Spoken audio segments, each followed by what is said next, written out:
अध्याय 0061 पूर्व निर्धारित निष्कर्ष। अध्याय 61 पूर्व निर्धारित निष्कर्ष। चेन जियांग अमर और शैतान शरीर की शुरुआती अवस्था में था। उसके पास स्वर्ग को चुनौती देने वाली यिन और यांग दिव्य शिराएं और एक अत्यंत शक्तिशाली दिव्य व्यायाम भी था। इन सभी कारकों के कारण नश्वर मार्शल क्षेत्र के 8वें स्तर पर उसके पास नश्वर मार्शल क्षेत्र के 9वें स्तर के विशेषज्ञ को हराने की शक्ति थी। चेन जियांग को भी उम्मीद नहीं थी कि सच्ची क्यूई के 5 तत्वों के सम्मिश्रण से निर्मित सार्वभौमिक सच्ची क्यूई इतनी भयावह होगी। 4 प्रतीकों के दिव्य अभ्यास से निकलने वाली शक्ति देखकर वह भी अवाक रह गया। क्या तुम क्या करने वाले हो? मैं एक सच्चे मार्शल संप्रदाय का शिष्य हूँ। अगर तुम जब चेन फुरोंग ने चेन जियांग से स्लॉटर क्यू को उल्टे देखा तो चेन फुरोंग को आखिरकार एहसास हुआ कि मौत उसके सामने है। चेन जियांग द्वारा उसका एक हाथ और एक पैर नष्ट कर देने के बावजूद चेन फुरोंग इस बात को स्वीकार नहीं कर पा रहा था कि चेन जियांग उससे ज्यादा ताकतवर है। असंभव, असंभव। मैं नैतिक मार्शल क्षेत्र के 9वें स्तर पर हूँ। केवल नश्वर मार्शल क्षेत्र के 10वें स्तर का विशेषज्ञ ही मुझे हरा सकता है। तुम केवल 16 वर्ष के हो, तुम नश्वर मार्शल क्षेत्र के 10वें स्तर पर हो ही नहीं सकते। चेन फुरोंग बोलते हुए घबरा गया, साथ ही जमीन पर रेंगने की कोशिश कर रहा था। चेन जियांग ने ठंडे स्वर में कहा, अगर मैं नश्वर मार्शल दायरे के 10वें स्तर पर होता तो तुम फुटपाथ पर बस मांस की प्रोटीन बन जाते। भाड़ में जाओ। अपनी बात खत्म करते ही चेन जियांग दहाड़ा और उसके मुंह से नीली बिजली के साथ ट्रू क्यूई फूट पड़ी। ये तूफान में बेतहाशा चमक रही थी और तेज हवा के साथ आभा भी थी। ऐसा लग रहा था मानो शक्तिशाली ट्रू क्यूई 9वें आसमान से गिरता हुआ कोई झरना हो जो चेन फुरोंग के शरीर से टकरा रहा हो। बिजली की गड़गड़ाहट की आवाज पूरे मैदान में गूंज उठी, लेकिन सिर्फ बिजली ही नहीं बल्कि चेन फुरोंग की भी उतनी ही तेज और खून जमा देने वाली चीखें गूंज रही थीं। चेन जियांग का रंग बेहद ठंडा और कठोर था। जब से उसने अपने पिता को घायल देखा था उसने कसम खा ली थी कि वह चेन फुरोंग को मार डालेगा। तुम मॉर्टल मार्शल रियल्म के 9वें स्तर के मार्शल आर्टिस्ट हो, लेकिन मेरी नज़र में तुम एक चींटी के सिवा कुछ नहीं हो। मरने से पहले कुछ चीजों का आनंद लो। चेन जियांग बेरहमी से दहाड़ा। फिर उसने नीले ड्रैगन की दहाड़ का प्रयोग किया। उसके बाद नीले ड्रैगन का पंजा, तूफान मारक मुक्का, स्वर्गीय बाघ तूफान मारक मुक्का और अग्नि राजा मुक्का का प्रयोग किया। उसने अपनी निपुणता के अनुसार इन सभी मार्शल तकनीकों का एक के बाद एक प्रयोग करते हुए चेन फुरोंग पर निर्दयतापूर्वक प्रहार किया। सामने घट रहे दृश्य को देखकर मैदान के बाहर खड़े सभी लोगों की रूह कांप उठी। सबके चेहरे भयभीत थे। उन्हें यह विश्वास करना बेहद मुश्किल हो रहा था कि 17 साल से भी कम उम्र के एक किशोर के पास इतनी शक्तिशाली सच्ची ऊर्जा है और उसने 9वें स्तर के नश्वर मार्शल क्षेत्र के विशेषज्ञ को हरा दिया। नहीं, हराया नहीं, बल्कि बुरी तरह से घायल कर दिया और पूरी तरह से पराजित कर दिया। चेन फुरोंग अब मिट्टी के गोले जैसा हो गया था। उसका पूरा शरीर सिर से पैर तक चेन जियांग की उच्च कोटि की मार्शल तकनीकों से बुरी तरह क्षतिग्रस्त हो गया था। चेन जियांग ने उसकी कमर से थैला निकालकर शव को जलाकर राख कर दिया, जिसके बाद चेन फुरोंग दर्द से कराहते हुए मर गया। फिर चेन जियांग याओ परिवार के टूटे हुए मुख्य द्वार से अंदर चला गया। मर गया, वह ऐसे ही मर गया। ये बच्चा तो सचमुच एक राक्षस है, एक बूढ़े मार्शल आर्टिस्ट ने कहा। अगर उन्होंने कुछ देर पहले ही चेन जियांग की ताकत अपनी आंखों से न देखी होती तो उन्हें यकीन ही नहीं होता कि 9वें स्तर के मार्शल आर्टिस्ट चेन फुरोंग को एक किशोर मार्शल आर्टिस्ट ने बेरहमी से जमीन पर पटक कर मार डाला। बेशक अभी कुछ ही क्षण पहले चेन जियांग द्वारा दिखाई गई ताकत लगभग अविश्वसनीय थी। अब शांत लेकिन अस्त व्यस्त मैदान को देखने वाले सभी लोग याओ परिवार के द्वार के पीछे हो रही लड़ाई की आवाज सुन सकते थे। यह उनके लिए एक दिवास्वप्न के समान था। यह एक शक्तिशाली मार्शल कलाकार की ताकत थी। सिर्फ एक ही युद्ध में हजारों लोगों को समा सकने वाला पूरा मैदान पूरी तरह से तहस नहस हो गया था। बेहद ताकतवर मार्शल कलाकार इतनी जबरदस्त ताकत रख सकते हैं, यह कोई किंवदंती नहीं थी। चेन जियांग जब याओ परिवार के महल में पहुंचा तो उसने जमीन पर बिखरे हुए कई शरीर के टुकड़े देखे। वह चिल्लाया, पिताजी, मैं आपकी मदद करने आया हूँ। चेन जियांग सचमुच आ गया था। चेन तियानहू और चेन हाओहाई जैसे उसके पक्ष के लोग भी सिहर उठे। चेन जियांग के यहाँ आने का मतलब था कि चेन फुरोंग अब कोई खतरा नहीं था। ये तभी संभव था जब चेन फुरोंग को चेन जियांग ने हरा दिया होता। याओ परिवार के सभी सदस्य जानते थे कि चेन जियांग और चेन फुरोंग लड़ रहे हैं, लेकिन अब चेन जियांग जीत गया था। दूसरे शब्दों में चेन जियांग की ताकत बल्कि नश्वर मार्शल क्षेत्र के 9वें स्तर के विशेषज्ञ से भी ज्यादा थी। अब याओ परिवार का विनाश निश्चित और निश्चित था। ये संभव नहीं है। आप नश्वर मार्शल क्षेत्र के 9वें स्तर के किसी व्यक्ति को नहीं हरा सकते। केवल नश्वर मार्शल क्षेत्र के 10वें स्तर का व्यक्ति ही इतनी तेजी से ऐसा कर सकता है। याओ होंग चिल्लाया। वह याओ परिवार का मुखिया था। याओ परिवार की वर्तमान दुर्दशा उसी की वजह से हुई थी। चेन परिवार का सफाया करने का फैसला उसी का था। चेन जियांग ने कई दर्जन झांग ऊंचे आसमान में छलांग लगाए। जैसे ही उसने अपनी हथेली नीचे पटकी, उससे एक नीली रोशनी निकली। उस नीली रोशनी के साथ उसकी हथेली से अनंत सच्ची ची भी निकली। एक विशाल नीली हथेली जो किसी पहाड़ जैसी विशाल थी, आकाश में प्रकट हुई और साथ ही नीचे याओ परिवार पर दबाव डाल रही थी। वह ताड़ का पेड़ पूरी तरह से क्यूई आभा से बना था। वह दर्जनों झांग चौड़ा था और पूरे बगीचे को ढंक रहा था। फिर भी उसमें से इतनी प्रबल सच्ची क्यूई निकल रही थी। वहां मौजूद हर कोई एक नजर में ही बता सकता था कि चेन जियांग की सच्ची क्यूई कितनी प्रबल थी। आकाश में वह विशाल नीला ताड़ का पेड़ गिर पड़ा और उसके भारी दबाव में बड़ी संख्या में घर और सैकड़ों याओ परिवार भी गिर पड़े। ताड़ के पेड़ के नीचे न केवल सभी घर चकनाचूर हो गए, बल्कि उसके नीचे मौजूद सभी लोगों की हड्डियां भी चटक गईं और उनके मुंह से खून बहने लगा। इसकी ताकत इतनी भयानक थी कि सभी का मांस और खून उड़कर जमीन पर दब गया और मानव मांस के पेस्ट में बदल गया। जमीन में एक विशाल हथेली का निशान रह गया। ये देखकर हर कोई स्तब्ध रह गया और कई लोग उल्टी करने से खुद को नहीं रोक पाए। कुछ ने तो अपने हथियार जमीन पर फेंक दिए, कुछ डर के मारे चीखने लगे और कई तो याओ परिवार के आंगन से भाग गए। भागने वाले सभी लोग याओ परिवार के सदस्य थे। चेन तियानहू का मुंह बिचक उठा। उसने सोचा भी नहीं था कि कुछ ही महीनों में उसके बेटे में इतनी भयानक शक्ति आ जाएगी। सिर्फ एक चाल से चेन जियांग सैकड़ों लोगों को मार सकता था। अभी कुछ ही देर पहले चेन जियांग ने अपनी सारी एजियो ड्रैगन ट्रू क्यूई छोड़ दी थी। ऐसा जोरदार प्रहार करते हुए सबने देखा कि उसका रंग पीला पड़ गया और वह आसमान से गिरने लगा। सबने अंदाजा लगाया कि उसने अपनी ट्रू क्यूई जरूरत से ज्यादा पीली होगी। इन सबको मार डालो। चेन परिवार के सदस्यों ने अपनी सच्ची क्यूई का बहुत ज्यादा सेवन कर लिया है। हम इस मौके को नहीं छोड़ सकते।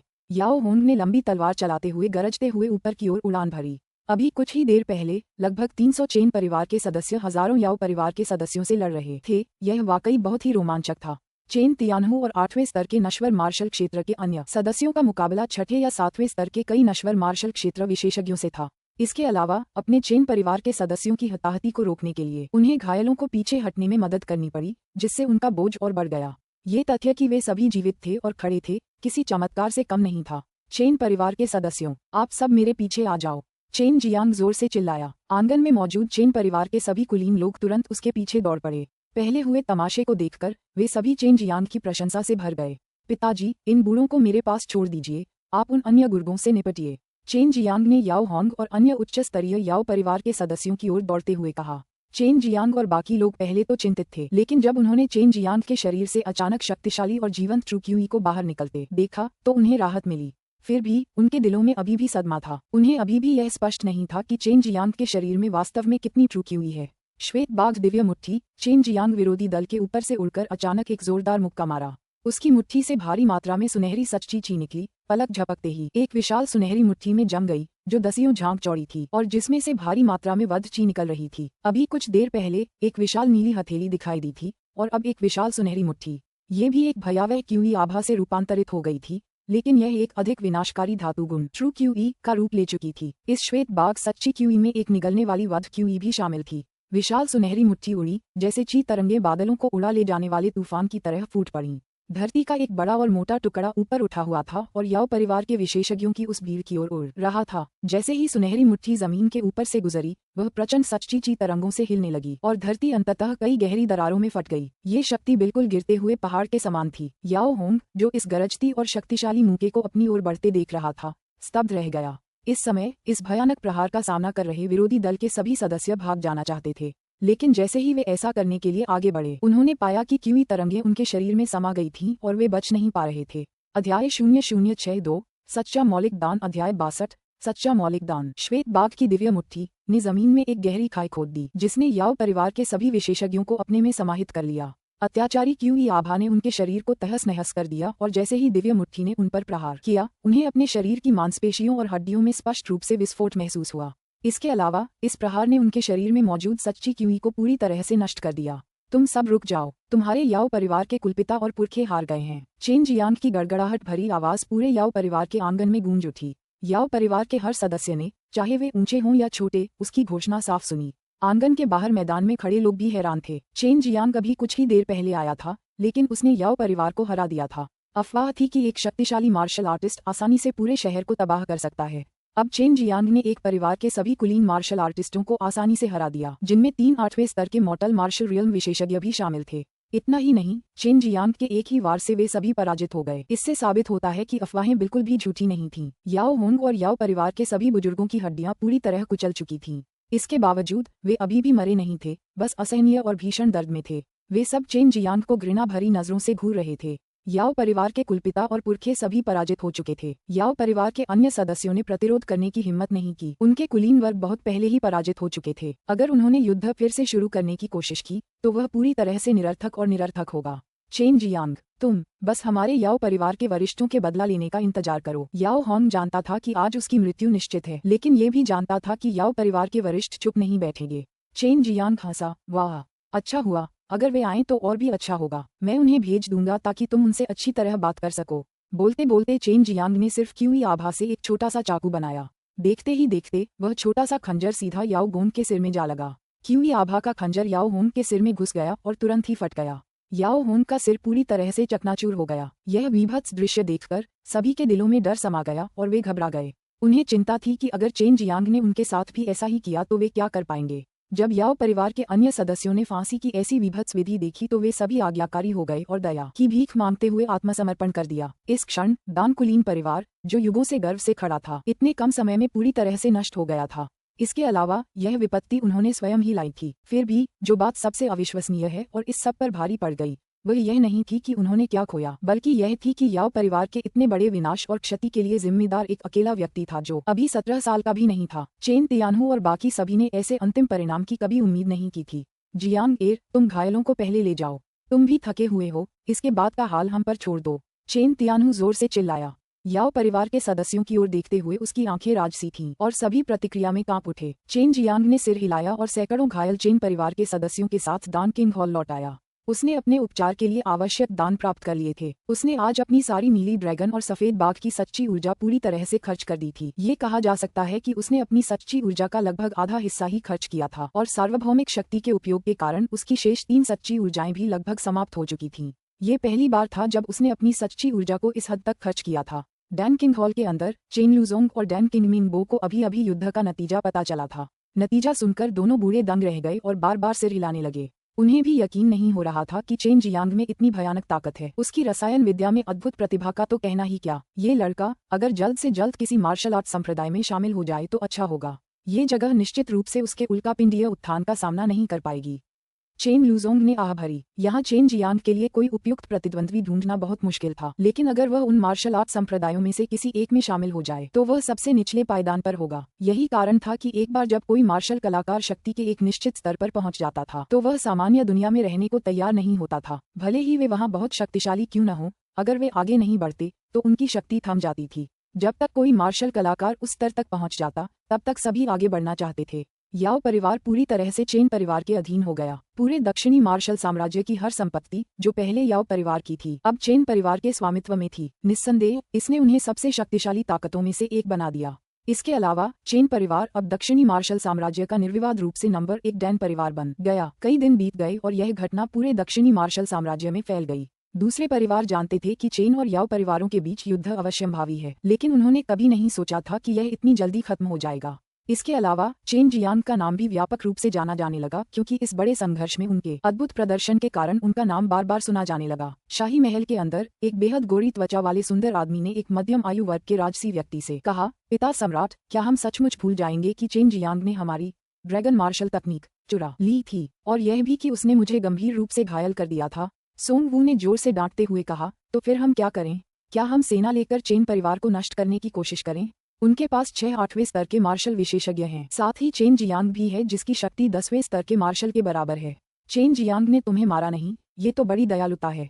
तुम खुद को चालाक समझते हो, लेकिन ये सब तो बस छोटी मोटी चालें हैं। सोंग वू सम्राट थे, लेकिन चेन परिवार के सामने उन्हें भी अपनी प्रतिष्ठा का त्याग करना पड़ा। इसके अलावा उनके और चेन परिवार के बीच कोई द्वेष नहीं था। उस दिन टूर्नामेंट में जब उन्होंने गंभीर रूप से घायल सोंग नानमिंग के साथ न रुकने का फैसला किया, वह वास्तव में एक बुद्धिमानी भरा निर्णय था। अगर वह उस दिन याओ परिवार के साथ रुक जाते तो शायद सोंग नानमिंग दोनों याओ परिवार के साथ मारे जाते। मैं उससे समझौता नहीं कर सकता, सोंग नानमिंग ने दांत पीसते हुए थूका। इस दौरान उसे तब तक पीटा गया जब तक उसका शरीर क्षत विक्षत नहीं हो गया। अगर अच्छे उपचारक दानों की मदद न होती तो उसके ठीक होने की जरा भी संभावना नहीं होती। अगर तुम सुलह नहीं कर सकते तो क्या हुआ? याओ परिवार अब इतिहास बन चुका है, जबकि चेन परिवार हमें कोई खतरा नहीं पहुंचाएगा। उन्हें सम्राट होने की परवाह नहीं है। आखिरकार वे अपने युद्ध के बाद की स्थिति को संभालना चाहते हैं। इस समय तक तुम आज्ञाकारी रहोगे, सोंग वू ने जाते हुए ठंडे स्वर में कहा। याओ परिवार का आंगन अब चेन परिवार का नया निवास बन गया था। युद्ध में नष्ट हुए प्रवेश द्वार और सामने के क्षेत्र की जल्द ही मरम्मत हो जाएगी, क्योंकि चेन परिवार के सभी सदस्य वोहू शहर से किंग सिटी में रहने के लिए चले गए थे। जिन ताकतों के याओ परिवार के साथ पहले बहुत अच्छे संबंध थे, उन्होंने जल्दी ही उन्हें छोड़ दिया और चेन परिवार के प्रति सद्भावना दिखाई। इन दिनों कई लोग दान राजा भवन में उपहार लाए और वे सभी बहुत उच्च गुणवत्ता वाले थे। इन उपहारों में से चेन जियांग ने केवल कुछ जड़ी बूटियां चुनी और बाकी चेन परिवार के लिए छोड़ दी। चेन फुरोंग को मारने के बाद चेन जियांग को अपने शिकार की थैली में सच्चा तत्वदान मिला।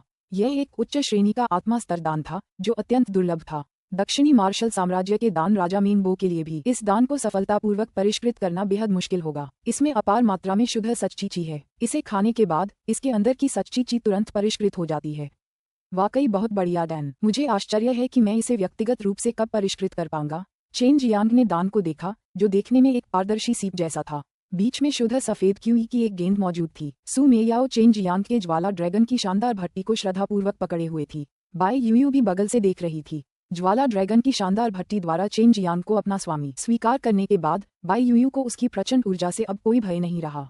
सू मेयाओ ने कहा, मार्शल आर्ट संप्रदाय के उन कीमियागरों को काफी अच्छा माना जा सकता है अगर वे उच्च श्रेणी के स्पिरिट लेवल डैन को परिष्कृत कर सकें। ये काफी कठिन है, हालांकि इसका कोई खास मतलब नहीं था। आखिरकार केवल वे कीमियागर ही बहुत महत्वपूर्ण माने जाते हैं जो गहन श्रेणी के डैन को परिष्कृत कर सकते हैं। फिलहाल चेन जियांग केवल मध्य श्रेणी के नश्वर स्तर के दानों को ही परिष्कृत कर पा रहा था और उच्च श्रेणी के नश्वर स्तर के दानों या संभवतः निम्न श्रेणी के आत्मिक स्तर के दानों को भी परिष्कृत करना सीखना चाहता था। इस लक्ष्य को प्राप्त करने के बाद ही वह उन बड़े युद्ध संप्रदायों की ओर अग्रसर होगा।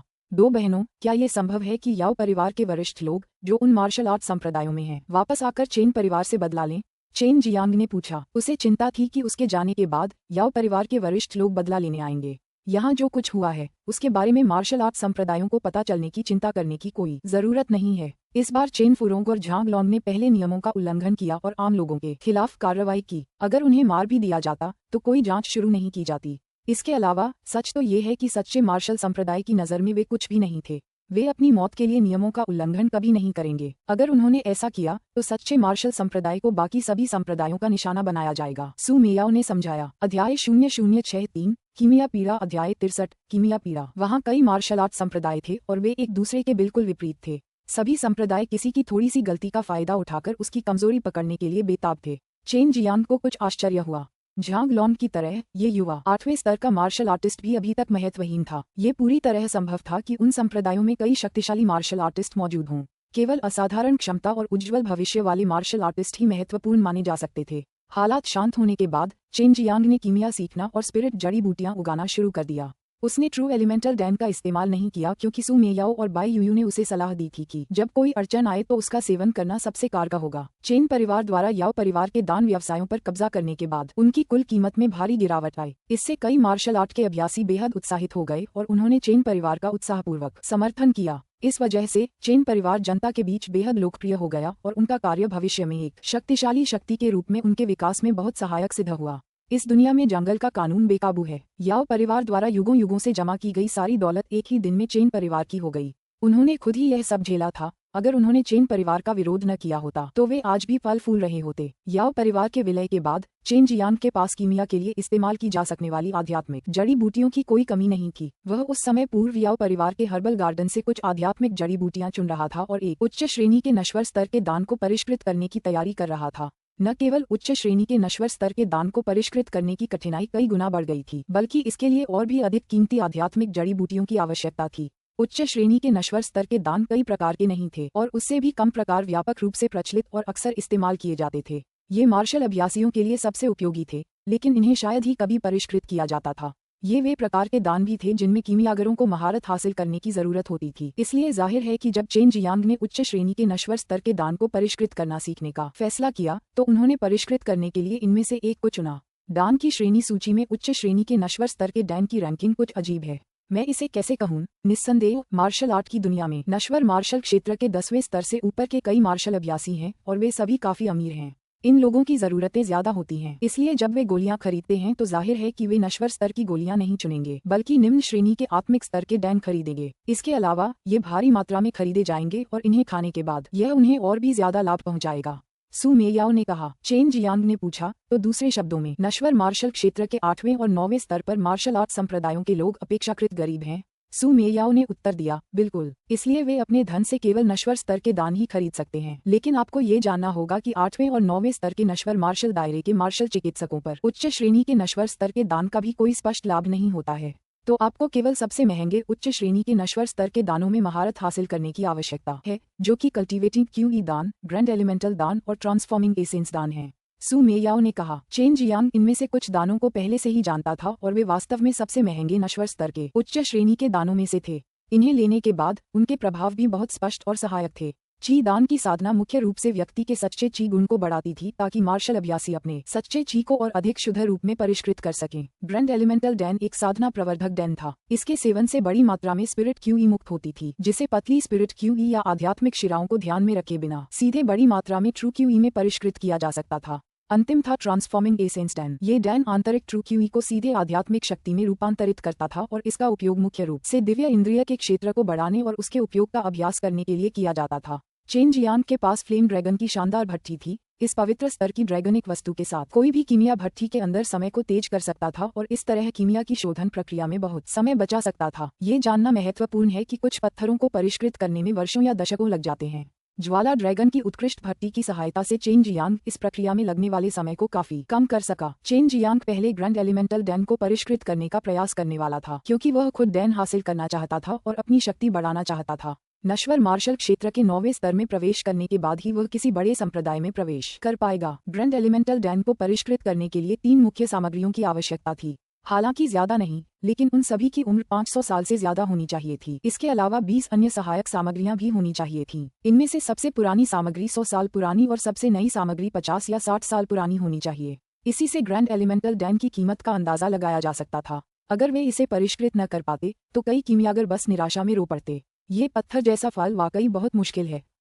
चेन जियांग ने शोधन शुरू कर दिया था। मूल रूप से ये जड़ी बूटियां याओ परिवार की थीं और इनके केवल 4 सेट थे, जिनमें से प्रत्येक की कीमत 1 लाख से भी ज्यादा बड़े स्पिरिट सिक्कों से ज्यादा थी। यद्यपि ज्वाला ड्रैगन की शानदार भट्टी कीमिया के लिए अधिक उपयुक्त थी और तापमान का नियंत्रण मनमाना था, लेकिन यदि किसी को प्रत्येक जड़ी बूटी के लिए आवश्यक तापन की मात्रा के बारे में पता न हो तो दिव्य भट्टियां भी बेकार थीं। इस समय चेन जियांग ने अपनी दिव्य इंद्रिय को लगभग 20 भागों में विभाजित किया और 20 अलग अलग आत्मिक जड़ी बूटियों को भस्म करने वाली ज्वाला को नियंत्रित किया। इसके अलावा इन आत्मिक जड़ी बूटियों को एक ही समय में हर्बल पाउडर में बदलना था, इसलिए उनके बीच समय का जरा सा भी अंतर नहीं होना चाहिए था। इस बीच चेन जियांग को विभिन्न आत्मिक जड़ी बूटियों को हर्बल आत्मिक क्यूई में परिष्कृत करने के लिए अपने पूरे दिमाग का इस्तेमाल करना पड़ा। दिव्य इंद्रिय का उपभोग आमतौर पर चेन जियांग के लिए भी बहुत ज्यादा होता, लेकिन फ्लेम ड्रैगन की शानदार भट्टी ने उसे अपनी दिव्य इंद्रिय का उपभोग कम करने की अनुमति दी, इसलिए उसे अपनी दिव्य इंद्रिय को पुनर्स्थापित करने के लिए दान का सहारा नहीं लेना पड़ा।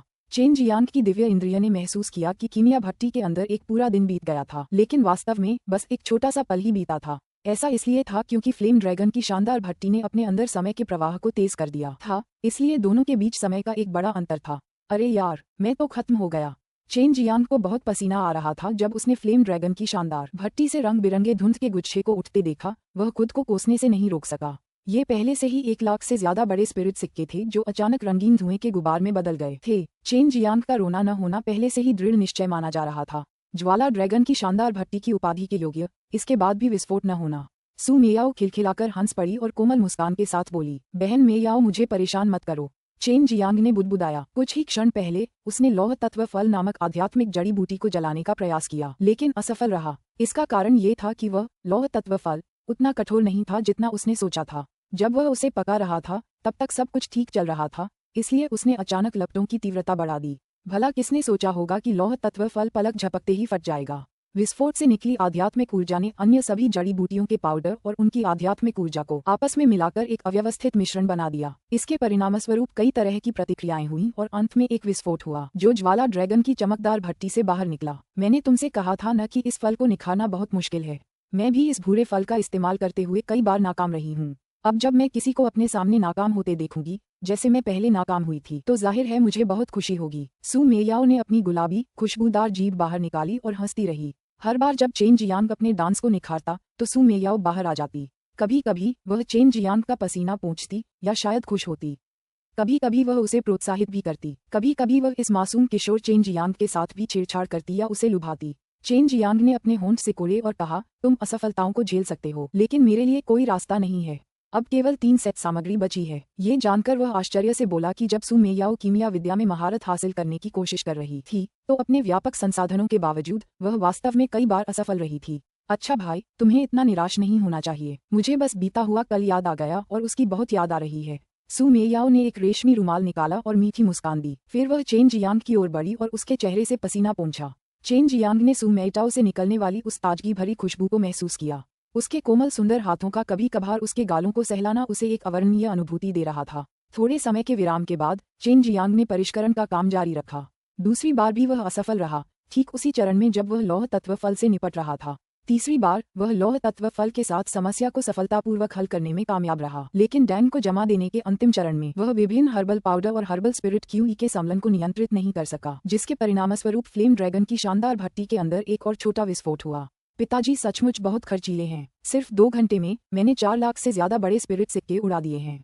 चेन जियांग जमीन पर लेट गया। निजी कमरे में बिखरी धुंध को देखते हुए उसे बहुत दुख हो रहा था। अध्याय 0064 जहरीली सुई। अध्याय 64 जहरीली सुई। चेन जियांग जितना ज्यादा कीमिया के रहस्यों में डूबता गया और उच्च श्रेणी के डैंस के साथ प्रयोग करता गया, उतना ही उसे समझ में आया कि शक्तिशाली कीमियागर इतने दुर्लभ क्यों थे। ऐसा इसलिए था क्योंकि ज्यादातर लोग स्पिरिट जड़ी बूटियों का सेवन नहीं कर सकते थे। यहाँ तक कि चेन जियांग, जो दूसरों की तुलना में ज्यादा प्रतिभाशाली था और जिसके पास फ्लेम ड्रैगन की शानदार भट्टी भी थी, फिर भी इस उच्च श्रेणी के नश्वर स्तर को परिष्कृत करने की कोशिश में लगातार असफल रहा। दूसरों की तो बात ही छोड़िए। बहन मियाओ, मुझे एक चुंबन दे दो, फिर मुझे फिर से थोड़ी हिम्मत मिलेगी। बार बार असफल होने से मैं डर गया हूँ, चेन जियांग ने डरते हुए कहा, लेकिन ये शब्द जोर से कहने के बाद वह मूर्खतापूर्ण हंसी हंसा। सू मैयाओ ने थूकते हुए कहा, अरे बदमाश, मुझे बेवकूफ बनाने की कोशिश भी की। अच्छा हुआ कि मजाक के लिए मुझे चुना। बड़ी बहन से ऐसी बातें कहने की हिम्मत न होती, वरना तेरा चेहरा कम से कम कई दिनों तक सूजा रहेगा। चेन जियांग शरारत से हंसा और बोला, जरूर, मुझे पता है सिस्टर मियाओ, ऐसा नहीं है कि तुम मुझे पहली बार चूमने वाली हो। दोबारा चूमना तो कोई बड़ी बात नहीं है। ये तब हुआ था जब चेन जियांग ने फ्लेम ड्रैगन की शानदार भट्टी जीती थी। सू मेयाओ ने क्षणिक उत्साह में चेन जियांग के गाल पर चुंबन कर दिया था। हालांकि उसने यह उम्मीद नहीं की थी कि चेन जियांग अभी भी उस पल के बारे में सोच रहा होगा। अच्छा प्रयास। अगर तुमने दोबारा इस बारे में बात की तो मैं तुम्हें पूरी तरह से नजरअंदाज कर दूंगी। सू मेयाओ ने हल्के से ताना मारा। चेन जियांग के गाल पर चुंबन वाले दिन को याद करते हुए उसके सुंदर चेहरे पर हल्की सी गर्माहट छा गई और मदहोश कर देने वाली लाली आ गई। इससे वह और भी आकर्षक और मोहक लग रही थी। ये देखकर चेन जियांग दंगम हो गया। जल्दी करो और डांस को निखारो। सू मेयाओ का चेहरा धीरे धीरे और लाल होता गया और उसने पैर पटके। उसकी आवाज मोहक थी, फिर भी गुस्से से भरी हुई थी। वह एक सफेद रोशनी में बदल गई और फिर रिंग में गायब हो गई। चेन जियांग थोड़ा निराश था, लेकिन वह जानता था कि उस सुंदरी का दिल जीतने के लिए उसे पहले मजबूत बनना होगा। उसने थोड़ी देर आराम किया और फिर गंभीरता से दान को परिष्कृत करने का प्रयास किया। अगर इस बार भी वह असफल रहा तो उसे और जड़ी बूटियां खरीदनी पड़ेंगी। आधे घंटे से ज्यादा समय बीतने के बाद निजी कमरे में चेन जियांग की शैतानी हंसी गूंजी। हा, तुम्हारे पिता आखिरकार सफल हो गए। सिर्फ आधे दिन में मैंने ग्रैंड एलिमेंटल डैन को सफलतापूर्वक बनाना सीख लिया। हा। सू मेयाओ और बाई यूयू ने जब वह घिनौनी हंसी सुनी तो वे तुरंत रिंग से बाहर आ गईं। फिर कभी इस तरह गंदी हंसी मत हंसना, वरना मैं तुम्हारे सारे दांत तोड़ दूंगी। बाई यूयू की बर्फीली ठंडी आवाज गूंजी। इससे पहले खुश दिख रहे चेन जियांग का चेहरा एकदम उतर गया, मानो उसने कुत्ते की गंदगी खा ली हो। उसने झट से हंसना बंद कर दिया और मुंह बंद कर लिया। उसे डर था कि कहीं बाई यूयू सचमुच उसके दांत न तोड़ दे। सू मेयाओ ने जब ये देखा तो वह खिलखिलाकर हंस पड़ी। जैसे ही ज्वाला ड्रैगन की शानदार भट्टी खुली, ड्रैगन की आंख के आकार के 5 सफेद दान प्रकट हुए, जिनसे काफी मात्रा में आध्यात्मिक ऊर्जा प्रवाहित हो रही थी। हालांकि प्रत्येक दान की कीमत 80,000 आध्यात्मिक सिक्के थी। ये बदमाश हमेशा दूसरों के स्वाभिमान को ठेस पहुंचाता रहता है। मैंने सोचा था कि ये कम से कम 1 दर्जन बार तो असफल होगा, लेकिन लगता है कि 2-3 असफलताओं के बाद हमेशा की तरह सफल हो गया। मन ही मन बहुत खुश सू मेयाओ ने मुंह फुलाते हुए कहा। ये दृश्य देखने में काफी मोहक था। हालांकि चेन जियांग को गर्व था, फिर भी उसने गंभीर चेहरे से कहा, ये सब सिस्टर मियाओ के मार्गदर्शन और सिस्टर यूयू के प्रयासों की बदौलत है। यह मेरी पाद नहीं है। बाई यूयू ने उसे बीच में ही टोक दिया। बिल्कुल, इसका सारा संबंध यूयू बहन से है, क्योंकि मेरे मन में हमेशा यही ख्याल रहता है कि मैं दोनों परी बहनों की शक्ति को बहाल करने में कैसे मदद कर सकती हूँ। चेन जियांग ने मुस्कुराते हुए कहा। हालांकि बाई यूयू जानती थी कि चेन जियांग सिर्फ उसकी चापलूसी कर रहा था, फिर भी वह थोड़ी भावुक हो गई क्योंकि चेन जियांग ने यह बात उसके बारे में सोचकर कही थी। भविष्य में थोड़ी और मेहनत करना। जब तुम मुझसे कोई शैतानी कौशल सीख लोगी तो मैं तुम्हें गंभीरता से सिखाना शुरू कर दूंगी, बाई यूयू ने कहा। अपनी बात खत्म करते ही वह जल्दी से रिंग में वापस आ गई। बच्चे, जल्दी से दान को निगलकर परिष्कृत कर लो ताकि तुम नश्वर मार्शल क्षेत्र के 9वें स्तर में थोड़ा जल्दी प्रवेश कर सको। सू मेयाओ ने रिंग में लौटने से पहले उसका थोड़ा पसीना पोंछने में मदद की। हालांकि चेन जियांग ने उसे तुरंत नहीं खाया, बल्कि थोड़ा आराम किया। बाद में उसने सू मेयाओ को बुलाया और ट्रांसफॉर्मिंग एसेंस डैन और कल्टिवेटिंग क्यूई डैन दोनों की शोधन प्रक्रिया सीखने का अनुरोध किया। चेन जियांग की इतनी लगन देखकर सू मेयाओ ने उसकी बात मान ली और धैर्यपूर्वक उसका मार्गदर्शन किया।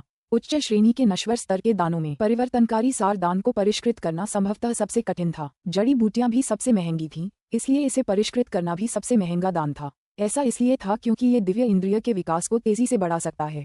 ये जानना जरूरी था कि दिव्य इंद्रिय को विकसित करना सच्ची क्यूई की तुलना में अतुलनीय रूप से कठिन है। इसके अलावा कई शक्तिशाली अभ्यासों के लिए उनकी बुनियादी आवश्यकताओं के हिस्से के रूप में एक निश्चित स्तर की दिव्य इंद्रिय की आवश्यकता होती है। लेकिन जब वह कठिन ट्रांसफॉर्मिंग एसेंस डैन को परिष्कृत कर रहा था, तब भी चेन जियांग ने उसे सफलतापूर्वक परिष्कृत करने से पहले केवल पहला प्रयास ही विफल किया, और साथ ही उसने एक साथ 6 डैन भी उत्पन्न किए। इससे दोनों सुंदरियों बाई यूयू और सू मेयाओ के सुंदर चेहरे भी मुरझा गए। लेकिन वे बहुत उत्साहित भी थीं, क्योंकि उन्हें यकीन था कि भविष्य में चेन जियांग एक कीमिया विशेषज्ञ बन जाएगा और निश्चित रूप से कीमिया में शिखर तक पहुंचेगा। ट्रांसफॉर्मिंग एसेंस डैन सामग्री के 4 सेट थे। क्योंकि चेन जियांग केवल एक बार असफल रहा, इसलिए उसे कुल 18 डैन मिले।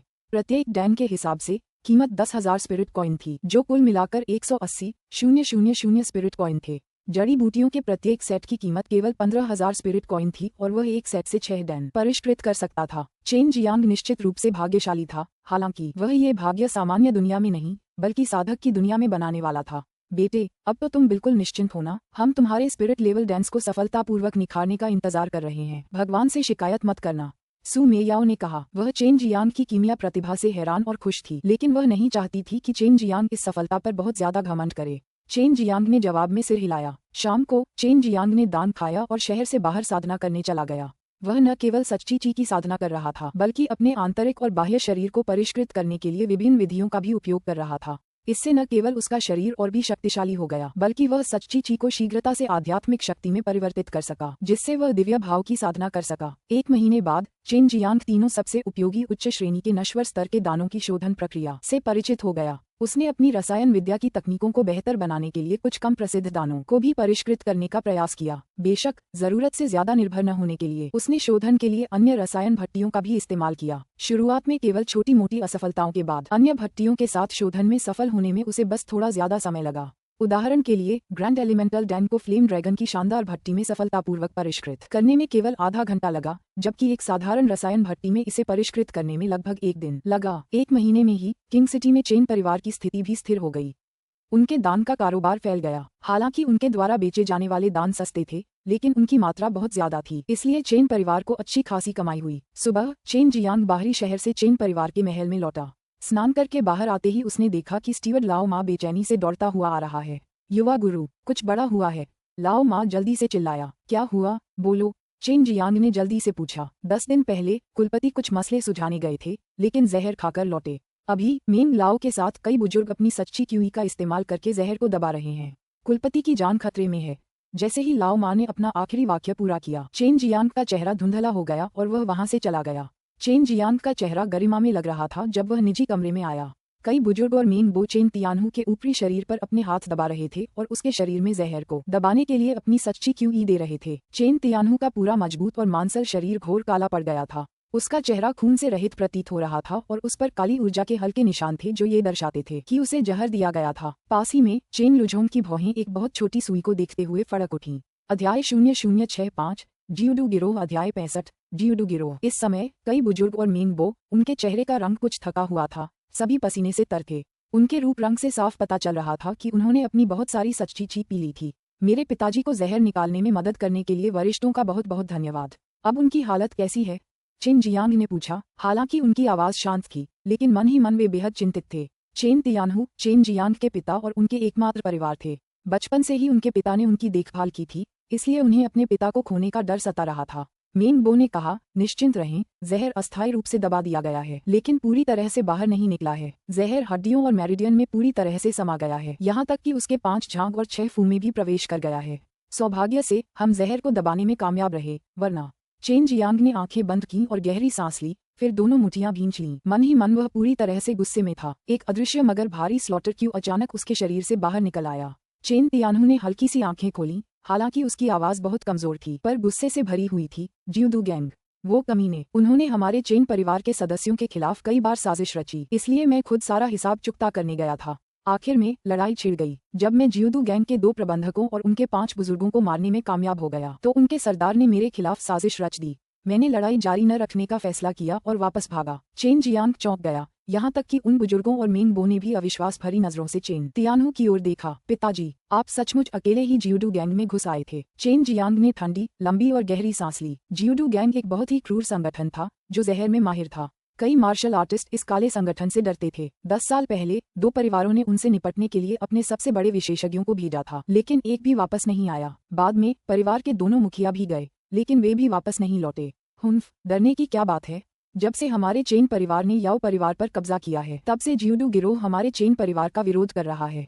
हमेशा हमारा सामान छीनता रहता है, यहाँ तक कि हमारे चेन परिवार के 10 सदस्यों को भी चुपके से जहर दे दिया गया था। अगर जियोडू गिरोह का सफाया नहीं हुआ तो वे हमारे चेन परिवार के और सदस्यों को मार डालेंगे। चेन तियानहू ने गुस्से से कहा। शांत हो जाओ, मेंगबो ने अपील की। चेन तियानहू ने जो किया वो वाकई जबरदस्त था। जियोडू गैंग के 2 मैनेजरों और 5 बुजुर्गों की हत्या उनके लिए वाकई बहुत बड़ी क्षति थी। उसने अकेले ही गैंग की पूरी नींव हिला दी थी। चेन लूजोंग आया और उसने अपने हाथ में एक मोटे कपड़े में लिपटी सुई सबको दिखाते हुए कहा, ये सुई तियानहू की बाह से निकाली गई थी और यह उस जहर के लिए जिम्मेदार थी जिसे हमने अभी कुछ देर पहले दबाया था। ये सुई जिस किसी को भी चुभेगी उसे लकवा मार जाएगा, जिसका पता लगाना काफी मुश्किल है। हालांकि चेन तियानहू की दिव्य इंद्रिय काफी शक्तिशाली है, इसलिए वह उसके शरीर की स्थिति को भांप पाया और उसने लड़ाई जारी नहीं रखी, वरना जहर का फैलाव और तेज हो जाता। सुई को देखकर चेन जियांग की आंखें खुल गईं, उसका रंग और भी गंभीर हो गया। मैंने ये सुई पहले भी देखी है। चेन जियांग ने अपनी मुठियां भींच लीं। उसे याद आया कि जब उसने क्राउन प्रिंस सोंग नानमिंग के खिलाफ लड़ाई लड़ी थी, तब भी उसने ऐसी ही सुई का इस्तेमाल किया था। इसके अलावा लेंग युलान को भी इसी सुई से वार किया गया था, लेकिन उसका जहर इतना तेज नहीं था। हाँ, युवराज ने लेंग युलान के साथ युद्ध के दौरान बर्फ की सुइयां छोड़ी और लेंग युलान को जहर दे दिया। मेरे साथ युद्ध के दौरान भी उन्होंने ऐसी ही सुइयां छोड़ी, लेकिन मेरी आग से वे जलकर भस्म हो गईं। चेन जियांग की भौहें सिकुड़ गईं जब वह बोल रहा था। वह लगातार इस बात पर विचार कर रहा था कि क्राउन प्रिंस ने इस तरह की चीज कैसे प्राप्त की, लेकिन अब जब ये पता चला कि जियोडू गैंग के पास भी यही चीज है, तो हर कोई यह सोचने से खुद को नहीं रोक सका कि दोनों के बीच निश्चित रूप से कुछ संबंध था। सम्राट सोंग वो आराम से और बेफिक्र रहते हैं। जियोडू गैंग से हाथ मिलाने से उन्हें जरा भी फायदा नहीं है, लेकिन ये बहुत संभव है कि युवराज गुप्त रूप से जियोडू गैंग के संपर्क में हों। मेंगबो ने कहा, कुछ समय पहले ही उन्होंने ही लेंग युलान से जहर निकाला था, इसलिए उन्हें भी शक था। मुझे साफ साफ जांच करनी चाहिए। पिताजी, जियोडू गैंग का अड्डा कहाँ है? चेन जियांग ने पूछा। उसकी आंखों में गहरी हत्या की मंशा थी। फ्रीविंड माउंटेन, सावधान रहो। चेन तियानहू अपने बेटे चेन जियांग की ताकत के बारे में पूरी तरह से आश्वस्त था, क्योंकि उसने शक्तिशाली याओ परिवार को भी पराजित किया था। निश्चिंत रहो, हमें तियानहू के जहर को पूरी तरह से बाहर निकालने के लिए बस कुछ और समय चाहिए। चेन लुजोंग ने चेन जियांग के कंधे पर थपथपाया। चेन जियांग निजी कमरे से निकला और किंग सिटी के पूर्वी हिस्से की ओर घोड़े पर सवार होकर शहर से बाहर चला गया। फ्रीविंड पर्वत हमेशा से डाकुओं का जमावड़ा स्थल रहा था और ऐसी अफवाह थी कि डाकुओं और लुटेरों के विभिन्न बिखरे हुए समूह इकट्ठा होकर एक गिरोह बन गए थे, जिसे अब जियोडू गिरोह के नाम से जाना जाता था। शहर छोड़ने के बाद चेन जियांग को पता चला कि कोई उसका पीछा कर रहा है। उसने ऐसा दिखावा किया जैसे उसने ध्यान ही न दिया हो और अपने रास्ते पर आगे बढ़ गया। याओ परिवार का सफाया करने के बाद ये बहुत संभव था कि उनके कुछ बचे हुए लोग बदला लेने की फिराक में हों। हालांकि अपनी मौजूदा ताकत के साथ चेन जियांग को ऐसे लोगों से बदला लेने की चिंता करने की जरूरत नहीं थी। जंगल में घुसते ही चेन जियांग घोड़े से उतरा और जंगल में भाग गया। उसने जानबूझकर अपनी गति थोड़ी धीमी कर ली ताकि उसके पीछे आने वाले लोग उसे पकड़ सकें। हालांकि उसे कुछ अजीब लगा, क्योंकि उसका पीछा करने वाला व्यक्ति कोई हरकत नहीं कर रहा था और ऐसा लग रहा था कि वह सिर्फ उस पर नजर रख रहा है। क्या फ्रीविंड पर्वत से किसी ने मेरे आने का अनुमान लगा लिया होगा? अचानक चेन जियांग के मन में यह विचार आया। उसने अनुमान लगाया कि आगे कोई घात लगाकर हमला करने वाला हो सकता है। जंगल में अंदर घुसते ही उसे अचानक पता चला कि जो उसका पीछा कर रहा था वह अब उसके आगे निकल गया है। इससे चेन जियांग को आगे घात लगाए बैठे होने का और भी यकीन हो गया। कुछ दूर जंगल में दौड़ने के बाद उसने देखा कि एक आदमी उसके सामने बैठा है। आसपास एक भी पेड़ नहीं लगाया गया था और विशाल मैदान गिरे हुए पत्तों से भरा पड़ा था। हालांकि वहां एक आलीशान कुर्सी रखी हुई थी जिस पर एक सुंदर व्यक्ति बैठा था। सोंग नानमिंग। चेन जियांग ने युवराज की ओर ठंडेपन से देखा, जो कभी चेन जियांग के कारण अपंग हो गए थे। अगर ढेर सारी अच्छी जड़ी बूटियां न होती तो युवराज इतनी जल्दी ठीक नहीं हो पाते। सोंग नानमिंग के यहाँ आने का सिर्फ एक ही कारण था, और वह ये कि सोंग नानमिंग और जियोडू गैंग के बीच वाकई एक गहरा रिश्ता था। चेन तियानहू के जियोडू गैंग से जाते ही उन्होंने तुरंत एक संदेशवाहक बाज भेजा था, इसलिए सोंग नानमिंग को यहाँ आने का समय मिल गया। चेन जियांग के व्यवहार के अनुसार जहर खाकर भागे चेन तियानहू के बाद चेन जियांग बदला लेने जरूर आएगा। चूंकि सोंग नानमिंग चेन जियांग से नफरत करता था, इसलिए उसे बीच रास्ते में रोकना भी सामान्य बात थी। जब चेन जियांग ने इस बारे में सोचा तो उसे पता चला कि वह जियोडू गिरोह के कई सदस्यों से घिरा हुआ था, जो जहर से सने कई गुप्त हथियारों का इस्तेमाल करने के लिए तैयार थे। फिर भी वह शांत था। एक कीमियागर होने के नाते उसके पास पहले से ही जहर को बेअसर करने की क्षमता थी। इसके अलावा वह नश्वर मार्शल क्षेत्र के 8वें स्तर पर था, इसलिए उसकी अंतर्दृष्टि बहुत मजबूत थी। और अंत में सोंग नानमिंग उसी सुई का इस्तेमाल उसके खिलाफ साजिश रचने के लिए नहीं करेगा। सोंग नानमिंग के पीछे 4 हटे कट्टे आदमी खड़े थे। उनके पूरे शरीर से शुद्ध सच्ची ची निकल रही थी। इससे यह अंदाजा लगाया जा सकता था कि वे शाही महल के विशेषज्ञ थे। सोंग नानमिंग, मुझे उम्मीद नहीं थी कि तुम जियोडू गैंग के साथ मिल जाओगी। अगर ये सब फैल गया तो दक्षिणी मार्शल साम्राज्य के प्रतिष्ठित युवराज का इस दुष्ट शक्ति के साथ संबंध होना हम्फ। चेन जियांग ने व्यंग्य किया। चेन जियांग, तुम्हारी मृत्यु निकट है, फिर भी तुम इतने उत्साहित क्यों हो? तुम मर जाओगे और फिर मेरे और जियोडू गैंग के बारे में कौन जानेगा? हा हा हा हा, जब तक मैं तुमसे निपटता रहूंगा, जब मैं सम्राट बनूंगा, मैं तुम्हारे चेन परिवार को जरूर नष्ट कर दूंगा। ऐसा इसलिए है क्योंकि मैं एक सच्चा सम्राट बनना चाहता हूँ। सोंग नानमिंग ने पागलों जैसी नजर से कहा। दक्षिणी मार्शल साम्राज्य का सम्राट नामात्र का सम्राट था, हालांकि वह पूरे देश का शासन संभालता था। चेन और याओ परिवार के मामले के समय उसे हस्तक्षेप करने का कोई अधिकार नहीं था, न ही उसके पास ऐसा करने की शक्ति थी, इसलिए वास्तव में उसका अधिकार बहुत सीमित था। सोंग नानमिंग युवराज थे, अगले सम्राट। अपनी सत्ता की तीव्र लालसा के कारण वह उन मार्शल आर्ट परिवारों द्वारा दबा हुआ नहीं दिखना चाहते थे, इसलिए उन्होंने जियोडू गैंग जैसी ताकतों के साथ संबंध स्थापित कर लिए थे। सही समय आने पर उन्होंने इन ताकतों का इस्तेमाल करके इन परिवारों का गुप्त रूप से सफाया करने की योजना बनाई। हमला करो, हम उसे यहाँ से जिंदा नहीं निकलने देंगे। सोंग नानमिंग के चिल्लाने पर जंगल में अचानक ठंडी हवा चलने लगी। अध्याय 0066 ड्रैगन को नष्ट करने वाला दिव्य मार्शल कौशल। अध्याय 66 ड्रैगन को नष्ट करने वाला दिव्य मार्शल कौशल। सोंग नानमिंग, जिसके पीछे शाही महल के 4 विशेषज्ञ चल रहे थे, जंगल के अंदर पलक झपकते ही गायब हो गया। एक ठंडी हवा चली और चेन जियांग ने अचानक अपने चारों ओर भारी मात्रा में काली धुंध छाई देखी। उसने तुरंत अपने शरीर को जीवंत सच्ची क्यूई से सुरक्षित कर लिया और उसे अपने शरीर को ढकने वाले क्यूई आवरण में बदल दिया। उसने अपनी सांस रोक ली क्योंकि वह जानता था कि यह निश्चित रूप से एक जहरीली धुंध थी। विषैली धुंध अभी अभी आई थी और चेन जियांग जहां खड़ा था उस जगह को पूरी तरह से ढक लिया था। दिन के उजाले में भी उसके चारों ओर घोर अंधेरा छाया हुआ था। अचानक चेन जियांग की भौहें फड़क उठी क्योंकि उसने महसूस किया कि चारों दिशाओं से कई चीजें तेजी से उसकी ओर आ रही हैं। वे अनगिनत तीर थे और साथ ही अलग अलग लंबाई और मोटाई की सुइयां भी थीं। चारों दिशाओं से एक साथ कई तरह के गुप्त हथियार उड़कर आए। पहले धुंधला सा दिखने वाला जंगल अब पूरी तरह से ढक गया और भी ज्यादा अंधेरा हो गया। यह जहरीले गुप्त हथियारों की बारिश जैसा था जो इस समय चेन जियांग की ओर बढ़ रही थी। इससे पहले चेन जियांग ने अपने आसपास कई लोगों को देखा था, लेकिन उसने यह उम्मीद नहीं की थी कि वे एक साथ इतने सारे छिपे हुए हथियार इतने शानदार तरीके से छोड़ देंगे। हालांकि ऐसा होने के बावजूद चेन जियांग जरा भी नहीं डरा। इसमें कोई हैरानी नहीं कि सोंग नानमिंग को मेरी मृत्यु का इतना यकीन है। अगर मैं एक साधारण 8वें या 9वें स्तर का नश्वर मार्शल क्षेत्र विशेषज्ञ होता तो मुझे यकीनन बहुत कष्ट सहना पड़ता। चेन जियांग ने मन ही मन कहा। जैसे ही अनगिनत उड़ती हुई सुइयां और तीर उसे भेदने लगे, उसके शरीर से अदृश्य वास्तविक ऊर्जा का एक बड़ा भंडार तुरंत फूट पड़ा। ये 5 तत्वों के संगम से उत्पन्न सार्वभौमिक शक्ति थी। ये गहन और भयावह शक्ति कई झांक के दायरे में व्याप्त थी। उड़ने वाले वे गुप्त हथियार अब इस शक्ति की चपेट में आ गए थे। उनमें से कोई भी 1 इंच भी आगे नहीं बढ़ पा रहा था, पूरी तरह हवा में लटके हुए थे। चेन जियांग द्वारा छोड़े गए सार्वभौमिक बल ने अनगिनत उड़ती हुई सुइयों और तीरों को रोक दिया। वे हवा में लटक गए और एक दूसरे के ऊपर ढेर हो गए। ऐसा लग रहा था मानो चेन जियांग के चारों ओर एक काली दीवार खड़ी हो गई हो। हे, अब और नहीं हो, लेकिन फिर भी इतना तो काफी होगा। चेन जियांग हंसा। उसने ताई ची दिव्य व्यायाम को कठोर और कोमल दोनों तरह से इस्तेमाल किया और उस सार्वभौमिक शक्ति को मुक्त किया जिसने हवा में लटके हुए सभी छिपे हुए हथियारों को थामे रखा था। तभी चेन जियांग को लगा कि उसके आसपास छिपे सभी लोग जंगल में भागने लगे हैं। चेन जियांग के मन में एक क्रूर विचार आया। धमाका! उसके शरीर से सुनामी की तरह सार्वभौमिक सत्य क्यों उमड़ पड़ा। अचानक आए बल के कारण वे छिपे हुए हथियार जो पहले हवा में लटके हुए थे, जहरीले कोहरे के साथ उड़कर चारों दिशाओं में उड़ गए। पलक झपकते ही चेन जियांग का स्थान अब पहले जैसा चमकीला जंगल बन गया। हालांकि अब जंगल से करुण चीखों की लहरें उठ रही थीं, मानो कोई शैतान सैकड़ों जाने मांग रहा हो। सचमुच जो बोया है वही काट रहे हो। चेन जियांग ने सिर हिलाया और आह भरी। उसके पास बेहद जीवंत और शक्तिशाली ट्रू क्यूई थी। अगर वह उसकी शक्ति का सही इस्तेमाल कर सके तो उसके लिए कुछ भी असंभव नहीं था। उसे बस छिपे हुए हथियारों पर ध्यान देने की जरूरत नहीं थी। चेन जियांग की पीठ पर लपटों के 2 समूह दिखाई दिए। ये तीव्र लपटें जल्द ही विशाल पंखों की एक जोड़ी में बदल गईं। सोंग नानमिंग को भागने से रोकने के लिए चेन जियांग ने वर्मिलियन बर्ड फायर विंग्स का इस्तेमाल किया था। इन फायर विंग्स ने चेन जियांग को तुरंत ऊपर की ओर धकेल दिया, मानो कोई बाज आसमान में उड़ रहा हो। चेन जियांग की नजर चील जैसी थी। हवा में ऊंची उड़ान भरते हुए भी वह जमीन पर सब कुछ साफ देख सकता था। जल्द ही वह जंगल के बाहर उस सड़क पर पहुंच गया जहां उसने पहले अपना घोड़ा छोड़ा था, जो राजा नगर की ओर वापस जाने का रास्ता भी था। चेन जियांग ने अपनी दिव्य बुद्धि से सिंदूरी पक्षी के अग्नि पंखों को फड़फड़ाकर नियंत्रित किया और बेहद तेजी से उड़ान भरी। उसे सोंग नानमिंग तक पहुंचने में ज्यादा समय नहीं लगा। घोड़े पर सवार होकर तेजी से भागते हुए सोंग नानमिंग बहुत उत्साहित लग रहा था, क्योंकि आखिरकार वह अपने सबसे बड़े दुश्मन को हराने में कामयाब हो गया था। जब तक उसके पिता सम्राट सोंग नानमिंग को अपनी गद्दी सौंपते रहेंगे, वह अपनी योजना को अंजाम दे सकता था। लेकिन इसी दौरान उसने अचानक किसी को अपना नाम पुकारते सुना। सोंग नानमिंग। चेन जियांग हवा में चिल्लाया। सोंग नानमिंग को लगा कि उसने गलत सुना है, लेकिन उसने एक बार फिर ऊपर से आती एक स्पष्ट आवाज सुनी। उसने और 4 शाही महल विशेषज्ञों ने सिर उठाकर ऊपर देखा तो उन्हें तुरंत आकाश में लाल लाल पंखों का एक जोड़ा दिखाई दिया।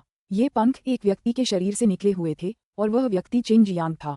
चेन जियांग के पीछे ट्रूची से बने पंखों को देखकर सोंग नानमिंग के पूरे शरीर में सिर से लेकर पैरों तक अचानक एक सिहरन दौड़ गई। चेन जियांग अभी भी जीवित था और तो और वह एक अमूल्य ट्रूची विंग मार्शल स्किल का इस्तेमाल कर रहा था। चेन जियांग जैसे ही आसमान से नीचे उतरा, उसकी हथेली पर अचानक भयानक नीले रंग की ट्रू क्यूई की एक बड़ी मात्रा उभर आई। जल्द ही ट्रू क्यूई से एक विशाल हथेली बन गई। हालांकि सोंग नानमिंग और अन्य लोग भाग रहे थे, वे बाज की पकड़ में फंसे खरगोशों से ज्यादा कुछ नहीं थे। चेन जियांग ने विशाल हथेली छोड़ी और जोरदार प्रहार किया। सोंग नानमिंग और शाही महल के सभी विशेषज्ञों पर दबाव डाला। यह 8वें स्तर के नश्वर मार्शल क्षेत्र के किसी व्यक्ति की सच्ची क्यूई थी और इसमें नीली बिजली और आभा वायु भी थी। इसकी भयानक शक्ति और गति के प्रभाव में सोंग नानमिंग और अन्य पलक झपकते ही गंभीर रूप से घायल हो गए। आदमी और घोड़ा दोनों जमीन पर दब गए। घोड़े तुरंत मर गए, जबकि उनके सवार खून की उल्टियां कर रहे थे, जमीन पर तड़प रहे थे।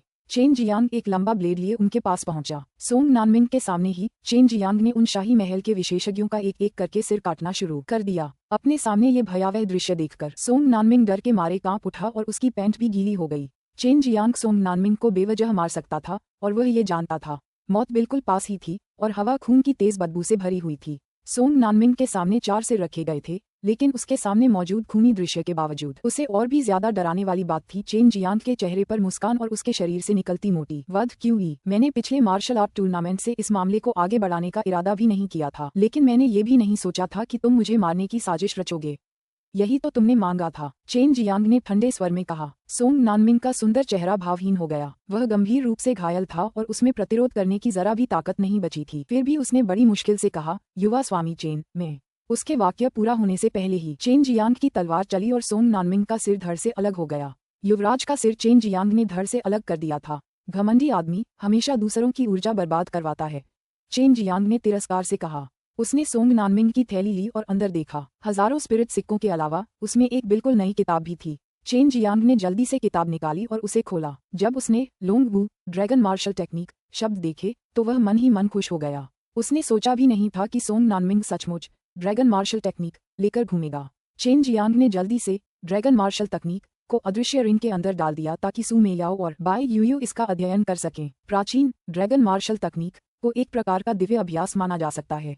यह इतनी शक्तिशाली थी कि सू मेयाओ और बाई यूयू भी इसमें बहुत रुचि रखती थीं। ये संपूर्ण ड्रैगन मार्शल तकनीक का एक हिस्सा मात्र है। इसका मुख्य भाग उपयोगकर्ता को यह मार्गदर्शन देना है कि वे अपनी सच्ची क्यूई को ड्रैगन की आभा में कैसे परिवर्तित करें। इसके बाद इस ड्रैगन आभा से उपयोगकर्ता मार्शल कौशल का प्रदर्शन कर सकता है। ये बिल्कुल उस ड्रैगन आभा मुट्ठी जैसा ही था जिसका आपने पहले इस्तेमाल किया था। वह तथाकथित ड्रैगन आभा मुट्ठी जिसे आपने पहले सोंग नानमिंग से चुराया था और उसके खिलाफ इस्तेमाल किया था, वास्तव में अभी भी पूरी तरह से सही नहीं थी। इसके अलावा ये भी कहा जा सकता है कि सोंग नानमिंग ने पर्याप्त अभ्यास नहीं किया था और वह इस कौशल में पारंगत नहीं थे। सू मेयाओ ने उत्साह से कहा, इतना अच्छा युद्ध कौशल है, फिर भी उसने पर्याप्त अभ्यास नहीं किया। यह मुकुट मूल्य तो बिल्कुल बेकार है। बाई यूयू की बर्फ जैसी ठंडी आंखें शांति से उस किताब को घूर रही थीं। हालांकि वह हस्तलिखित थी, लेकिन उसमें बहुत विस्तृत विवरण था। चेन जियांग के पास पहले से ही कुछ उपयुक्त युद्ध तकनीकें नहीं थीं, क्योंकि 4 प्रतीकों के दिव्य अभ्यास में ज्यादा तकनीकें नहीं थीं। इसके अलावा जो कुछ तकनीकें थीं, उन्हें भी अपना प्रभाव ठीक से दिखाने के लिए अक्सर अत्यंत जीवंत सच्ची ची की आवश्यकता होती थी। हालांकि चेन परिवार के पास कुछ अच्छी युद्ध तकनीकें थीं, लेकिन चेन जियांग उनसे संतुष्ट नहीं था। इसके अलावा उनमें से ज्यादातर उसकी साधना के लिए उपयुक्त नहीं थीं। बहन मेयाओ, क्या ड्रैगन मार्शल टेक्निक और एंजियो ड्रैगन डिवाइन एक्सरसाइज में कोई अंतर है? चेन जियांग ने पूछा। वे पूरी तरह से अलग हैं। ड्रैगन मार्शल तकनीक एक ड्रैगन द्वारा व्यक्तिगत रूप से बनाई गई थी, वहीं एंजियो ड्रैगन दिव्य अभ्यास एक मानव द्वारा ड्रैगन के अनुसार बनाया गया था। प्राचीन किंवदंतियों के अनुसार यह उल्लेख किया गया है कि ड्रैगन द्वारा बनाई गई ड्रैगन मार्शल तकनीक एक ड्रैगन की दुर्जेय शक्ति को पूरी तरह से प्रदर्शित कर सकती है, यहाँ तक कि वह अन्य ड्रैगनों को मारने में भी सक्षम है। इस प्रकार इसे ड्रैगन दिव्य मार्शल कौशल को नष्ट करने वाला भी कहा जाता है। सू मेयाओ ने कहा, ड्रैगन को नष्ट करने की दिव्य मार्शल स्किल नाम से ही चेन जियांग समझ गया था कि यह बहुत ही शक्तिशाली है। तो ड्रैगन मार्शल तकनीक के टुकड़े पूरी दुनिया में बिखरे होने चाहिए, लेकिन अगर उन सभी को इकट्ठा किया जाए तो इसका मतलब होगा कि चेन जियांग ने ये सोचते हुए अचानक बहुत उत्साहित हो गया। हालांकि वह अपने दिल में जानता था कि यह हासिल करना बहुत मुश्किल होगा। अध्याय 0067 मार्शल स्पिरिट अध्याय 67। Martial spirit. अनुवादक ऐश। संपादक I Ballistic Bunny the number 1 fan. Chen Jiang ने सोंग नानमिंग और अन्य लोगों के शरीर भस्म करने के लिए उन्हें आग में जला दिया, लेकिन उसे आश्चर्य इस बात पर हुआ कि आग ने उन्हें राख में बदल तो दिया, लेकिन प्रकाश की 2 ची लंबी सुनहरी पट्टियां बची रहीं। TLN 1 ची = 1/3 m। वह क्या है? चेन जियांग ने अनिश्चितता के साथ कहा, और फिर बाओ यूयू और सू मेयाओ से परामर्श किया। काले रंग का हुड पहने सू मेयाओ और बाई यूयू भंडारण घेरे से बाहर आईं। उन्होंने ये कपड़े इसलिए पहने थे ताकि कोई भी उन्हें देख न सके। यह एक मार्शल स्पिरिट है। बाई यूयू की बर्फ जैसी ठंडी आवाज में आश्चर्य की एक झलक सुनी जा सकती थी। सू मेयाओ नीचे झुकी और अपने सिर से उसे सहलाते हुए निश्चयपूर्वक बोली, हाँ, ये मार्शल स्पिरिट्स हैं। मार्शल स्पिरिट क्या होती है? चेन जियांग ने ऐसी किसी चीज के बारे में कभी नहीं सुना था। इस चीज में एक अनोखा गुण है। यह क्या है ये स्पष्ट नहीं है। खैर, ये स्वर्ग और पृथ्वी द्वारा उत्पन्न सच्ची चीज से उत्पन्न हुई है। अगर यह एक बर्फीली मार्शल आत्मा है और आपकी भुजा के साथ विलीन हो जाती है, तो अग्नि से उत्पन्न सच्ची ची भी बर्फीली मार्शल आत्मा से गुजरने के बाद बर्फीली सच्ची ची में बदल जाएगी। सू मेयाओ ने कहा। चेन जियांग आश्चर्यचकित था। तो आप कह रहे हैं कि यदि कोई व्यक्ति जो अग्नि ट्रू क्यू जारी नहीं कर सकता है, वह अपनी भुजा में अग्नि वैवाहिक आत्मा को एकीकृत करता है, तो वह बहुत अच्छी तरह से अग्नि ट्रू क्यू जारी करने में सक्षम हो सकता है? बाई यूयू ने कहा, हाँ। इसलिए कोई भी मार्शल स्पिरिट बहुत मूल्यवान है और यही कारण है कि हम ये नहीं बता सकते कि इस मार्शल स्पिरिट में क्या गुण है। चेन जियांग ने इस रहस्यमयी संसाधन के बारे में पहली बार सुना था, जिससे पता चलता है कि यह कितना दुर्लभ था। लेकिन फिर सोंग नानमिंग के पास ये क्यों था? मार्शल स्पिरिट का होना शायद आपके लिए ज्यादा मायने न रखता हो, क्योंकि आप ट्रू क्यू के 5 तत्वों को आजादी से छोड़ सकते हैं, लेकिन आपको इसे बाद में बेचने के लिए रखना चाहिए। आपको इसे कई अच्छे संसाधनों के बदले में इस्तेमाल करने में सक्षम होना चाहिए। सू मेयाओ ने एक छोटी जैड बोतल निकाली और ताई ची दिव्य व्यायाम का इस्तेमाल करके मार्शल स्पिरिट को अंदर खींच लिया। चेन जियांग फ्रीविंड पर्वत की ओर उड़ गया। सोंग नानमिंग को मारने से उसे न केवल ड्रैगन को भगाने का दिव्य अभ्यास मिला, बल्कि मार्शल स्पिरिट्स भी मिली। ये फसल बहुत बड़ी मानी जा सकती है। अपनी दिव्य इंद्रिया का उपयोग करते हुए चेन जियांग ने रिंग के अंदर मौजूद सू मेयाओ से पूछा, बहन मेयाओ, क्या आप मुझसे इन मार्शल स्पिरिट वाली बातों के बारे में बात कर सकती हैं? क्या ये वाकई मेरे लिए अप्रासंगिक और बेकार हैं? सू मेयाओ ने कहा, बिल्कुल नहीं। मार्शल स्पिरिट्स कई प्रकार की होती हैं। प्राथमिक मौलिक मार्शल स्पिरिट्स के अलावा दानव प्राणियों द्वारा उत्पन्न की गई पशु मार्शल स्पिरिट्स भी होती हैं, जो उतनी ही दुर्लभ हैं। आपके लिए सबसे उपयोगी अग्नि मार्शल स्पिरिट होगी। ये ज्वालाओं की प्रकृति को ही बदल सकती है, जिससे उनमें अनेक गुण आ जाते हैं, जो रसायन शास्त्रियों के लिए बहुत उपयोगी हैं। अग्नि आत्माएं बहुत दुर्लभ होती हैं। मुझे बस इतना पता है कि मेरे गुरु के पास एक है, और मैंने कभी किसी और के पास इसे होते नहीं देखा। बस अफवाहें सुनी हैं कि कई शक्तिशाली व्यक्तियों के पास एक है। चेन जियांग मन ही मन हैरान है। उसने सू मेयाओ के मुंह से सुना था कि जिन लोगों के पास यह अग्नि मार्शल स्पिरिट होती है, वे बेहद शक्तिशाली विशेषज्ञों में से एक होते हैं। फ्रीविंड पर्वत हालांकि बहुत ऊंचा नहीं है, फिर भी एक बहुत बड़ा पत्थर का पहाड़ है। सबसे ऊंचे स्थान पर कई घर बने हुए हैं, और पहाड़ी की चोटी के ऊपर एक भव्य महलनुमा हॉल है। चेन जियांग को उम्मीद नहीं थी कि ऐसी जगह पर वास्तव में इतने बड़े पैमाने पर काली ताकतों का जमावड़ा होगा। चेन जियांग अपने पिता की प्रशंसा करता था, जिन्होंने नश्वर मार्शल क्षेत्र के केवल 8वें स्तर के साथ वास्तव में अकेले ही बड़ी अंधेरी ताकतों पर हमला करने का साहस किया और उनके कई महत्वपूर्ण सदस्यों को भी मार डाला। पहाड़ की तलहटी में चेन तियानहू की पिछली हड़बड़ी की वजह से बहुत से लोग गश्त लगा रहे हैं। इस फ्रीविंड पर्वत पर सुरक्षा व्यवस्था कहीं ज्यादा कड़ी है, लेकिन चेन जियांग को इससे कोई फर्क नहीं पड़ता। उसके पिता ने पहले कई उच्च स्तरीय सदस्यों का सिर कलम किया था, इसलिए वह ज्यादा निश्चिंत था। चेन जियांग को पहले से ही पता था कि ज्यूडू गिरोह बहुत ही दुर्जेय है और वे जहर से भरे हर तरह के छिपे हुए हथियार इस्तेमाल करते हैं। अगर वह उनके खिलाफ उचित सावधानी बरतता, तो उसे इस ज्यूडू गिरोह से डरने की कोई जरूरत नहीं थी। पहले चेन जियांग पर चारों ओर से हजारों गुप्त हथियारों से हमला किया गया था, फिर भी उन सभी हमलों का उस पर कोई असर नहीं हुआ। वे गुप्त हथियार उसके खिलाफ जरा भी कारगर नहीं थे। ज्यूडू गिरोह के एक सदस्य ने चेन जियांग को पहाड़ी जंगल के अंदर से बाहर आते देखा। उसने तुरंत अपनी कमर पर बंधी तलवार निकाली और चिल्लाते हुए पूछा, कौन है? Chain Jiang. जब ज्यूडू गैंग के सदस्यों ने इस खूबसूरत किशोर को बोलते हुए मंत्रमुग्ध कर देने वाली स्लॉटर क्यूई निकालते देखा, तो वे घबरा गए। उन्हें जरा भी शक नहीं था कि यह किशोर ही कथित चेन जियांग है। ईडीएन, अरे वाह, उसने तो बस अपना नाम चिल्लाकर बताया। चेन जियांग की आंखें, जिनमें स्लॉटर क्यू की अपार मात्रा समाई हुई थी, समूह में छा गईं। अचानक ज्यूडू गिरोह के सदस्यों ने अपनी दोनों भुजाएं तेजी से हिलाईं और उनके हाथों से अलग अलग आकार की अनगिनत स्टील की सुइयां निकल पड़ीं। सूरज की रोशनी में उन सभी के चेहरे पर रुक रुक कर एक ठंडी आभा चमक रही थी। जैसा कि चेन जियांग ने अनुमान लगाया था, ज्यूडू गिरोह के ज्यादातर सदस्य छिपे हुए हथियारों का इस्तेमाल करते थे। अगर कोई साधारण मार्शल आर्टिस्ट होता तो उसे इन हमलों से बचना मुश्किल होता और ये लोग उसे आसानी से मार देते, लेकिन चेन जियांग के लिए यह कोई खास खतरा नहीं था। उसकी भौहें बस उठ गईं और उसके शरीर से गर्म आभा क्यों निकलकर एक ढाल बन गई जो उसके शरीर को घेरे हुए थी। ढाल ने इन स्टील की सुइयों को उनके रास्ते में ही रोक दिया। चेन जियांग तीखी स्टील की सुइयों को देखकर ठंडी मुस्कान के साथ मुस्कुराया और एक शक्तिशाली दिव्य अनुभूति उत्पन्न की। इसने उन अनगिनत स्टील की सुइयों को नियंत्रित कर दिया और उन्हें जियोडू गिरोह के सदस्यों की ओर वापस मोड़ दिया। इन सभी स्टील की सुइयों को बनाना इतना आसान नहीं होगा, है ना? लीजिए, मैं ये सब आपको वापस कर दूंगा। चेन जियांग ने उपहास किया जब अनगिनत स्टील की सुइयां जियोडू गैंग के सदस्यों की ओर आंधी की तरह गिर रही थीं। जियोडू गिरोह के सदस्य जो समय पर ठीक से प्रतिक्रिया नहीं कर पाए, उन्हें आसानी से अनगिनत विभिन्न स्टील की सुइयों से छेद दिया गया जो मानव हेजहॉग की तरह दिखते थे। बाद में चेन जियांग ने एक ऐसा दृश्य देखा जो सिर में झंझनाहट पैदा कर रहा था।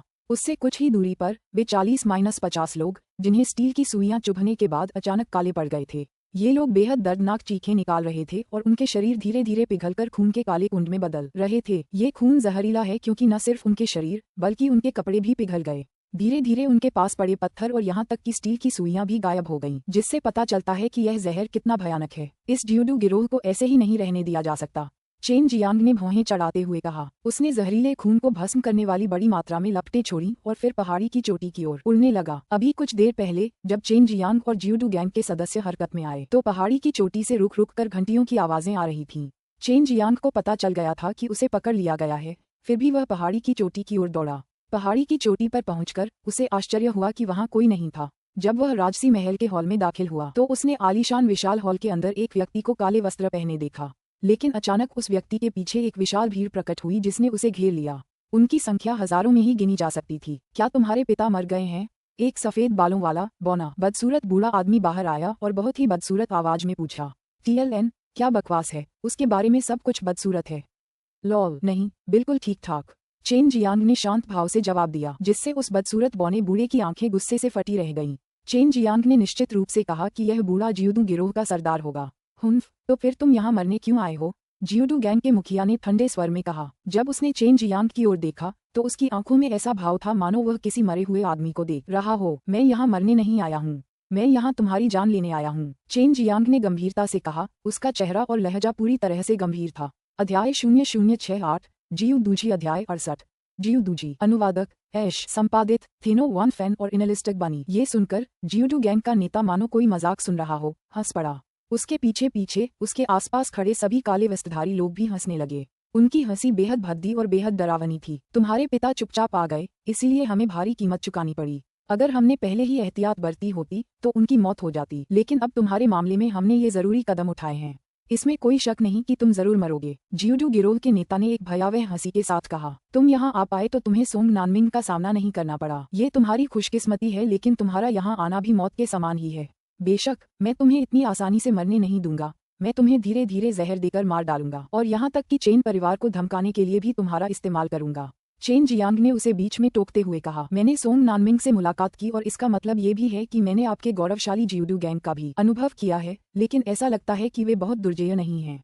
चेन जियांग के शब्दों ने विजयी जियोडू गिरोह के नेता के चेहरे पर अचानक उदासी ला दी और उसके चेहरे पर एक अविश्वसनीय भाव के साथ कहा, बच्चा, मुझे पता है कि तुम दुर्जय हो, लेकिन तथ्य ये है कि तुम जियोडू गिरोह के सैकड़ों समूहों की घेराबंदी के तहत अभी भी मरे नहीं हो। इसका मतलब होगा कि तुम्हें नश्वर मार्शल क्षेत्र के 10वें स्तर पर होना होगा। मैं मानता हूँ आपकी कड़ाई सुई तकनीक खराब नहीं है, बहुत खतरनाक है, लेकिन मेरी नजर में वे केवल एक बच्चे की कलाबाजी हैं, चेन जियांग ने कहा, जो मूल रूप से मुस्कुरा रहा था। लेकिन अचानक उसकी मुस्कान गायब हो गई और उसका चेहरा एक ऐसे चेहरे में बदल गया जो वध क्यूई से भरा था। मैं नश्वर मार्शल दायरे के 10वें स्तर में नहीं हूँ, लेकिन मैं 10वें स्तर के नश्वर मार्शल दायरे के विशेषज्ञ को मारने में सक्षम हूँ। बोलने के तुरंत बाद चेन जियांग की एक भुजा से अचानक एक अदृश्य ची आभा निकली, जो सार्वभौमिक सच्ची ची से उत्पन्न हुई थी। यदि उनकी दिव्य चेतना पर्याप्त मजबूत नहीं होती तो वे इस भयावह सच्ची ची का पता नहीं लगा पाते।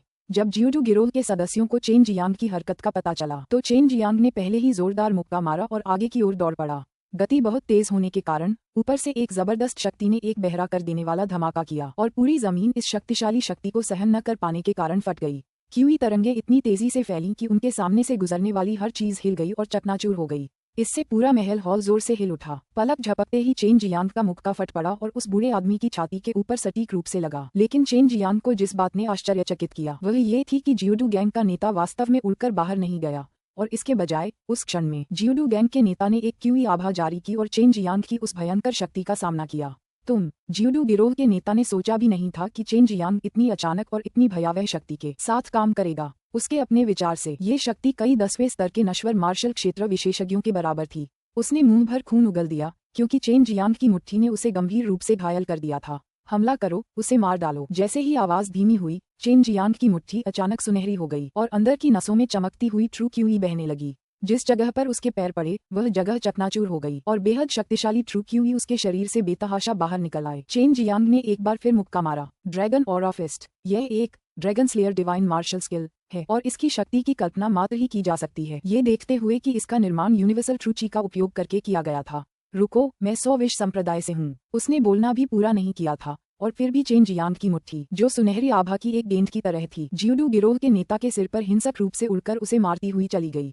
अत्यंत शक्तिशाली विनाशकारी शक्ति वाली सच्ची क्यूई ने उस सिर पर प्रहार किया और सिर ऊपरी शरीर के साथ पलक झपकते ही मांस के टुकड़ों में उड़ गया। उसी समय अनगिनत उड़ती हुई सुइयां चेन जियांग के शरीर की ओर उड़ गईं।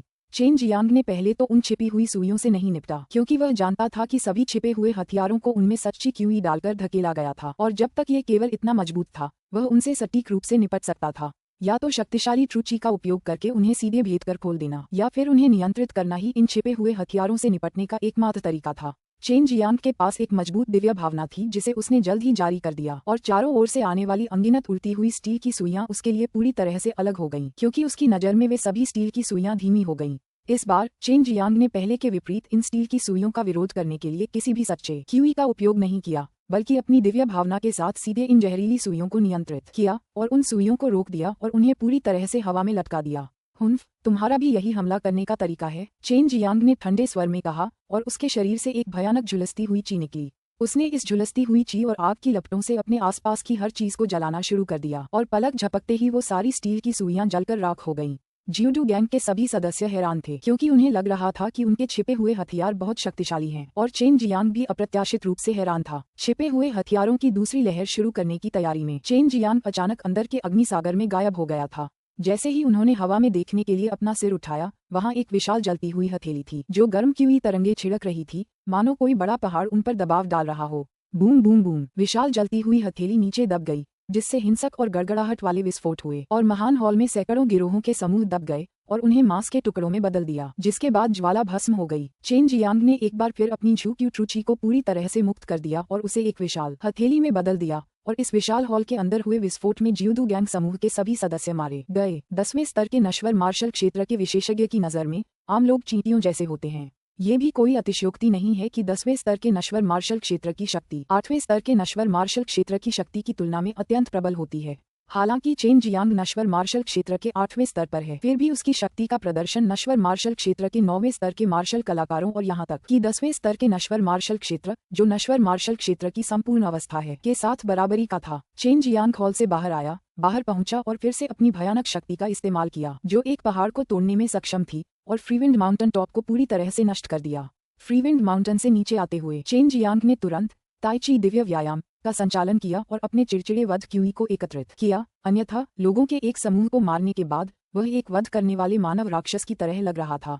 चेन जियांग पहाड़ से उतरकर जंगल में घुसा ही था कि उसने देखा कि एक दुबला पतला अधेड़ आदमी उसके सामने खड़ा है। यह आदमी, जो दिखने में बिल्कुल सादा था, साफ सफेद लबादा पहने, थोड़ी पर कुछ जगहों पर दाढ़ी लिए एक आम आदमी लग रहा था।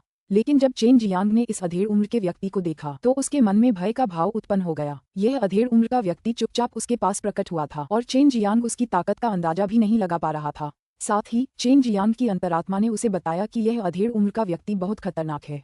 मुझे उम्मीद नहीं थी कि इस दुनिया में भी कोई ऐसा प्रतिभाशाली व्यक्ति मिलेगा जिसके पास ट्रू क्यूई विंग जैसा युद्ध कौशल भी होगा और जिसमें कीमियागिरी की अद्भुत अंतर्निहित क्षमता होगी। तुम्हारी ताकत भी इतनी है कि तुम्हें चौंका देगी। अगर तुम ट्रू मार्शल क्षेत्र में प्रवेश कर सको तो तुम निश्चित रूप से सबसे होनहार युवक बनोगे। अधेड़ उम्र के उस व्यक्ति ने भावशून्य भाव से कहा और उसकी आवाज में जरा भी भावना नहीं थी। आप कौन हैं? चेन जियांग ने रक्षात्मक मुद्रा में पूछा। उस अधेड़ उम्र के व्यक्ति ने एक कठोर मुस्कान दिखाते हुए कहा, मेरा नाम जियूडूजी है। मैं उस जियूडू गैंग का संस्थापक हूँ जिसे आपने अभी नष्ट किया है। फिर भी आप कहते हैं कि मैं कौन हूँ? चेन जियांग मन ही मन हैरान था। उसे पता था कि यह जियूडूजी बहुत लंबे समय से यहाँ है, फिर भी उसने कोई हरकत नहीं की और यहाँ तक कि जियूडू गैंग का विनाश भी देखा जिसे उसने खुद ही स्थापित किया था। इस रवैये से जियूडूजी का उद्देश्य स्पष्ट रूप से समझा जा सकता है। वह केवल चेन जियांग द्वारा अपनी वास्तविक ऊर्जा को ग्रहण करने का इंतजार कर रहा था ताकि वह आसानी से चेन जियांग से निपट सके। चूंकि वह अपने ही कुल को नष्ट करना अधिक उचित समझता था, इससे पता चलता है कि वह चेन जियांग को कितना महत्व देता था। 10वें स्तर का नश्वर मार्शल क्षेत्र। चेन जियांग ने गंभीरता से कहा, अच्छी नजर है। जियू दुजी ने पहाड़ की चोटी पर जलते हुए महल के हॉल को देखते हुए ठंडी मुस्कान के साथ कहा, इस दुनिया में मुझे जियूदू गैंग से जुड़ी किसी भी चीज की परवाह नहीं है, क्योंकि मैंने इसे केवल मनोरंजन के लिए बनाया है। तुमने बहुत सारी सच्ची ऊर्जा ग्रहण कर ली है। निश्चिंत रहो, मैं तुम्हें नहीं मारूंगा। मैं तुम्हें 100 विश्व संप्रदाय में वापस ले जाऊंगा और संप्रदाय के मुखिया को उपहार के रूप में भेंट करूंगा। वे तुम्हें बहुत पसंद करेंगे, लेकिन इससे पहले तुम्हें मुझे कुछ चीजें देनी होंगी, वरना मैं तुम्हें जीवित मृत्यु का अनुभव कराऊंगा। ये कहते हुए जियू दुजी का चेहरा पूरी तरह निर्मम हो गया। अध्याय 0069 आश्चर्य। अध्याय 69 आश्चर्य। दूसरा पक्ष नश्वर मार्शल क्षेत्र के 10वें स्तर पर था और चेन जियांग का इस स्तर के किसी विशेषज्ञ से सामना पहली बार होने वाला था। इसके अलावा विशेषज्ञ एक मार्शल आर्ट संप्रदाय का अनुयायी था। फिर भी उसके मन में जरा भी डर नहीं था, बल्कि वह काफी उत्साहित था, क्योंकि उसे काफी समय से कोई अच्छा प्रतिद्वंद्वी नहीं मिला था। आप मुझसे क्या करवाना चाहते हैं? आत्मसमर्पण? चेन जियांग ने पूछा, और हालांकि वह गंभीर दिख रहा था, फिर भी उसने बहुत ही शांत भाव दिखाया, जिससे जियू दुजी भी थोड़ा आश्चर्यचकित हो गया। 1000 नस वाला फल, 1000 साल पुराना दान, नरक आत्मा घास, तुम्हारी मार्शल कला साधना और तुम्हारी सारी गोलियां, ये सब मुझे दे दो। जियू दुजी की आंखों में लालच भरा था, क्योंकि मार्शल आर्ट संप्रदाय में भी ये चीजें बहुत कीमती थीं और उसे विश्वास था कि वह इन्हें इतनी जल्दी हासिल नहीं कर पाएगा। आओ और इसे स्वयं ले जाओ। चेन जियांग ने अपने होठों को भींच लिया। उसके चेहरे पर एक हल्की सी मुस्कान देखी जा सकती थी और उसका पहले से गंभीर चेहरा अचानक युद्ध के इरादे से भर गया, क्योंकि स्लॉटर क्यू उसके मजबूत शरीर से बहादुरी से ऊपर उठा। चेन जियांग के रूप में परिवर्तन देखकर जियू दुजी चौंक गई, क्योंकि कुछ ही क्षण पहले चेन जियांग किसी ऐसे व्यक्ति की तरह दिख रहा था जिसकी सच्ची क्यूई लगभग समाप्त हो गई थी। नादान, तेरे जैसे नौजवान ने मेरे सामने बेकाबू होकर भागने की हिम्मत कैसे की? जियू दुजी ने हाथ हिलाया और उसकी आस्तीन से एक काला सा जहरीला पाउडर निकला। यह एक तेज हवा में बदल गया और चेन जियांग की ओर बहने लगा। इतनी नजदीकी होने के कारण चेन जियांग समय पर प्रतिक्रिया नहीं कर पाया और पलक झपकते ही वह उस काली जहरीली हवा में डूब गया। बच्चा, 100 जहर वाला संप्रदाय 5 शैतानी संप्रदायों में से एक है और जहरों में माहिर है। उनके पास कोई शक्तिशाली युद्ध कौशल नहीं है। हालांकि वह नश्वर युद्ध क्षेत्र के 10वें स्तर पर है, फिर भी वह 10वें स्तर के नश्वर युद्ध क्षेत्र के अभ्यासी की सामान्य शक्ति का आधा भी इस्तेमाल नहीं कर सकता। जब तक तुम उनके द्वारा इस्तेमाल किए जाने वाले जहर से निपट सकते हो, तब तक उनसे निपटना आसान है। चेन जियांग के मन में बाई यूयू की आवाज उभरी। इससे पहले चेन जियांग ने दोनों सुंदरियों से जहर से बचाव के कई तरीके सीखे थे। इस समय जीवंत लकड़ी की विशेषता वाली सच्ची ची ने चेन जियांग के पूरे शरीर को एक कोकून की तरह लपेट लिया था, फिर भी जहरीला पाउडर अंदर तक घुसने में कामयाब रहा।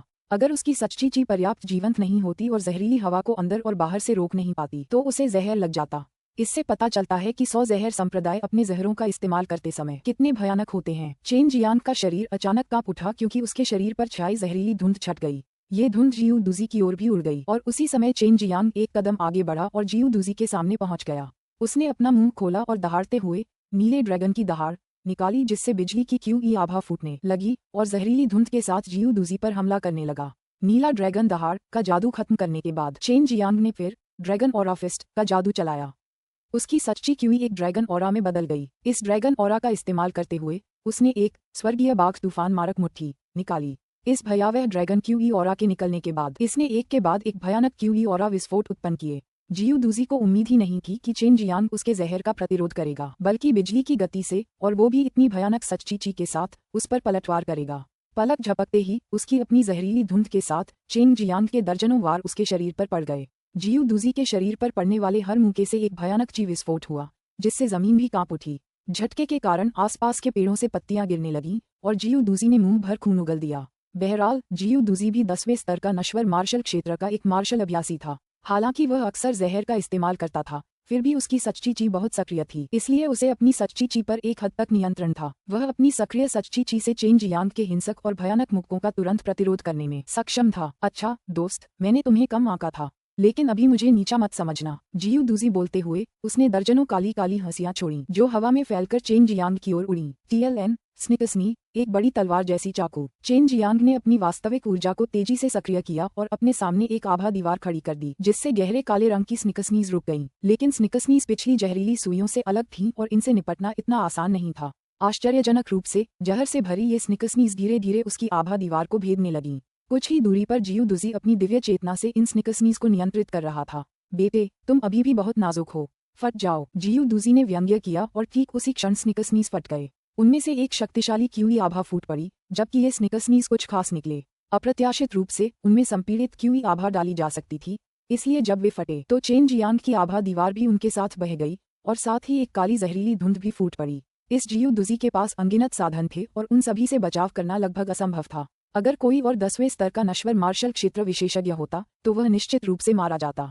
जिन लोगों से हम दोनों पहले मिले हैं वे बहुत अलग हैं।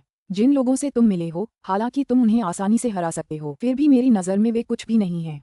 जियू दुजी धीरे धीरे चेन जियांग की ओर बढ़ी। उन स्निकर्सनीज के विस्फोट से उत्पन्न शक्ति ने चेन जियांग को जमीन पर गिरने से पहले ही उड़ा दिया। जियू दुजी ने सोचा कि चेन जियांग गंभीर रूप से घायल हो गया है और उसे जहर भी दिया गया है। उसे जरा भी उम्मीद नहीं थी कि चेन जियांग अचानक जमीन से उछलकर बिजली की तरह उसकी ओर दौड़ेगा। चेन जियांग का दाहिना हाथ ड्रैगन के पंजे में बदल गया। यह अविश्वसनीय रूप से तेज पंजा उसके नीले ड्रैगन ऑरा क्यूई के इस्तेमाल से बना था, जो सबसे मजबूत सुरक्षा को भी ध्वस्त करने में सक्षम था। बिजली की तरह चेन जियांग अचानक उसकी ओर झपटा। जियू दुजी बिल्कुल असहाय था। वह समय रहते बस अपनी असली क्यूई को सक्रिय करके नुकसान को कम से कम कर सकता था। फिर भी उसने चेन जियांग के नीले ड्रैगन पंजे का कम आंका, जिसने उसके आश्चर्य के लिए सीधे उसके पेट में वार किया। शैतान कौशल को निगलना, चेन जियांग ने अपने दिल में चिल्लाया। बाई यूयू द्वारा पारित भयावह शैतान कौशल का संचालन करते हुए 10वें स्तर के नश्वर मार्शल दायरे जियू दुजी के सच्चे क्यूई को निगल लिया। जियू दुजी को अपने दिल में गहरा सदमा लगा, क्योंकि वह महसूस कर सकता था कि कैसे उसकी जीवंत सच्ची उसके जख्मों से तेजी से बाहर निकल रही थी। उसने चेन जियांग के खूबसूरत चेहरे पर देखा कि वह अब अचानक से भयानक नीली नसों से ढक गया था और उसे आभास हो रहा था कि उसकी सच्ची सीधे इन नीली नसों में बह रही थी। चेन जियांग अपनी सच्ची क्यूई को निगल रहा था। जियू दुजी घबरा गई। हर शैतान संप्रदाय का सदस्य इस प्रकार के शैतानी कौशल की आकांक्षा रखता था, लेकिन इस प्रकार के शैतानी कौशल केवल शैतानी मार्ग वाले संप्रदायों के पास ही होते हैं। हालांकि इस समय जियू दुजी इसे व्यक्तिगत रूप से अनुभव कर रही थी। जियू दुजी दहाड़ा और उसने एक और स्निकसनी निकाली और उसे चेन जियांग की ओर पागलों की तरह फेंका, लेकिन चेन जियांग ने एंगल्फिंग डेविल तकनीक डालने से पहले ही अपने शरीर के चारों ओर अपनी सबसे मजबूत क्यूई आभा रक्षा जारी कर दी थी, क्योंकि जियू दुजी की ट्रू क्यूई को निगलते समय उसके लिए अपनी ट्रू क्यूई इकट्ठा करना कठिन था, जिससे उसकी शक्ति बहुत कम हो गई। असीम सच्ची चेन जियांग के आंतरिक शरीर में बेतहाशा उमड़ पड़ी। उसकी मेरिडियंस में हिंसक रूप से उमड़ पड़ी। इस बेतहाशा बहती सच्ची ने उसकी मेरिडियंस में लगातार दर्द पैदा कर दिया, लेकिन दूसरी ओर जियू दुजी का रंग लगातार सफेद होता जा रहा था और उसके पूरे शरीर की ताकत कमजोर होती जा रही थी। पलक झपकते ही उसकी आधी से ज्यादा सच्ची खत्म हो गई। चेन जियांग ने अपना दाहिना हाथ जियू दुजी के पेट से निकाला और बाएं हाथ से जोरदार मुक्के मारे। अत्याचारी ट्रू क्यूई बाहर निकली और जियू दुजी के शरीर पर बरस पड़ी, जिससे उसका पतला और सपाट शरीर फट गया। जियू दुजी अभी मरा नहीं था, क्योंकि उसका दुबला पतला और घिनौना चेहरा भय, क्रोध और निराशा से भरा हुआ था। सभी एक साथ, तुमने मेरे साथ क्या किया? मेरे पास नहीं है, मेरे पास मेरी सच्ची क्यूई नहीं है। वह मेरी साधना के दर्जनों वर्ष हैं चले गए। जाओ, मर जाओ। चेन जियांग ने हवा में मुक्का मारा और एक अत्याचारी ट्रू क्यूई काली क्यूई आभा में बदल गई, जो जियू दुजी के शरीर से टकराई। उसके शरीर का ऊपरी आधा हिस्सा लगभग फट गया और कई टुकड़ों में बिखर गया। चेन जियांग ने जियू दुजी का स्टोरेज बैग उठाया और जल्दी से उड़ गया। उसका शरीर उस नए आंतरिक अत्याचारी ट्रू क्यूई का सामना नहीं कर सका, जो उसके मेरिडियन और 5 झांग और 6 फू के अंदर भड़क रहा था। उसका चेहरा राख सा हो गया था। बेटे, मैंने तुम्हें पहले ही कहा था कि तुम्हें किसी ऐसे व्यक्ति को नहीं निगलना चाहिए जिसकी ताकत तुमसे ज्यादा हो। अगर तुम इस नीली हुई शक्ति को नियंत्रित नहीं कर पाओगे तो तुम्हारा शरीर फट जाएगा और तुम नष्ट हो जाओगे। बाई यूयू ने ठंडे स्वर में चिल्लाया। उसकी आवाज गुस्से से भरी थी, लेकिन उसमें थोड़ी चिंता भी थी। बहन यूयू, चिंता मत करो, मुझे अनुपात की समझ है। चेन जियांग ने ताई ची दिव्य व्यायाम का संचालन किया और जितना संभव हो सके निगले गए सच्चे क्यूई को परिष्कृत किया। साथ ही कई गोलियां निगल लीं, जो उसे सच्चे क्यूई को परिष्कृत करने में मदद कर सकती थीं। अध्याय 0070 विरासत मन का अध्याय 70 विरासत मन का। बाई यूयू बहुत गुस्से में थी, लेकिन अभी उसे सबक सिखाने का समय नहीं था। जल्दी से कोई जगह ढूंढो और उसे ध्यान से निखारो, बाई यूयू ने निर्देश दिया। उसकी बर्फ जैसी ठंडी आवाज में थोड़ी चिंता थी, जिससे चेन जियांग का दिल थोड़ा गर्म हो गया। उसे अचानक बाई यूयू की सलाह याद न रखने का थोड़ा अपराध बोध हुआ, हालांकि उसने कई बार जोर दिया था। चेन जियांग पहाड़ी जंगल में गहराई तक गया और एक विशाल वृक्ष के ऊपर व्याप्त अत्याचारी सच्ची को परिष्कृत करने की तैयारी की। इस सच्ची ने उसके शरीर में प्रवेश करने के बाद उसे अस्वीकार कर दिया, क्योंकि यह सच्ची मूल रूप से उसकी नहीं थी। इस प्रकार वह पागलपन की हद तक दमनकारी हो गई, और अगर इसे दबाया नहीं गया तो यह उसे जल्द ही मौत के घाट उतार देगी। सौभाग्य से स्थिति इतनी बुरी नहीं थी। हालांकि जियू दुजी 10वें स्तर के नश्वर मार्शल क्षेत्र में था। उसकी सच्ची क्यूई इतनी शुद्ध नहीं थी, और साथ ही उसकी सच्ची क्यूई में किसी भी प्रकार का गुण नहीं था। चेन जियांग के अंदर ताई ची यिन और यांग आरेख तेजी से घूमने लगा, और ताई ची आरेख के अंदर मौजूद उस मेले ट्रू क्यूई को परिष्कृत करने के लिए खींच लिया। इसके तुरंत बाद शुद्ध सफेद ट्रू क्यूई ताई ची आरेख के ऊपर विभिन्न विशेषताओं वाली ट्रू क्यूई की 5 गेंदों की ओर बढ़ने लगी। मियो बहन, अब मैं क्या करूं? मुझे लगता है कि ये 5 सच्ची क्यूई गेंदें किसी भी तरह से इतनी सच्ची क्यूई को आत्मसात नहीं कर पा रही हैं।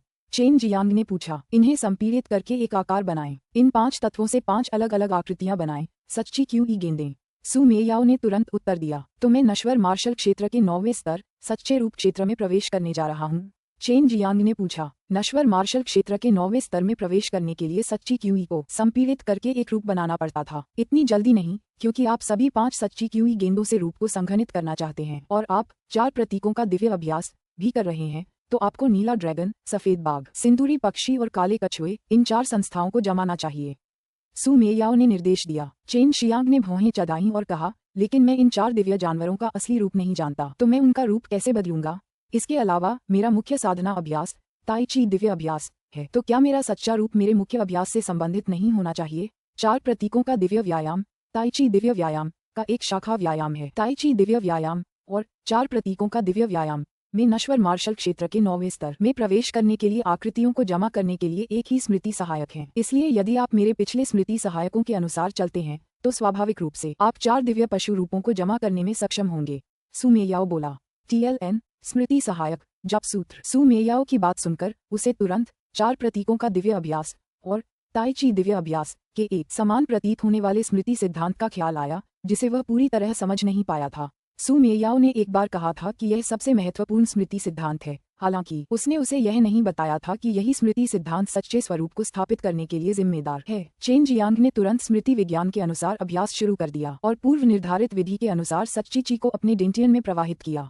उसने सबसे पहले नीला ड्रैगन पशु रूप को जमाना तय किया और इस रूप को जमा देने के लिए उसने बड़ी मात्रा में सच्ची ची को संपीड़ित करना शुरू कर दिया।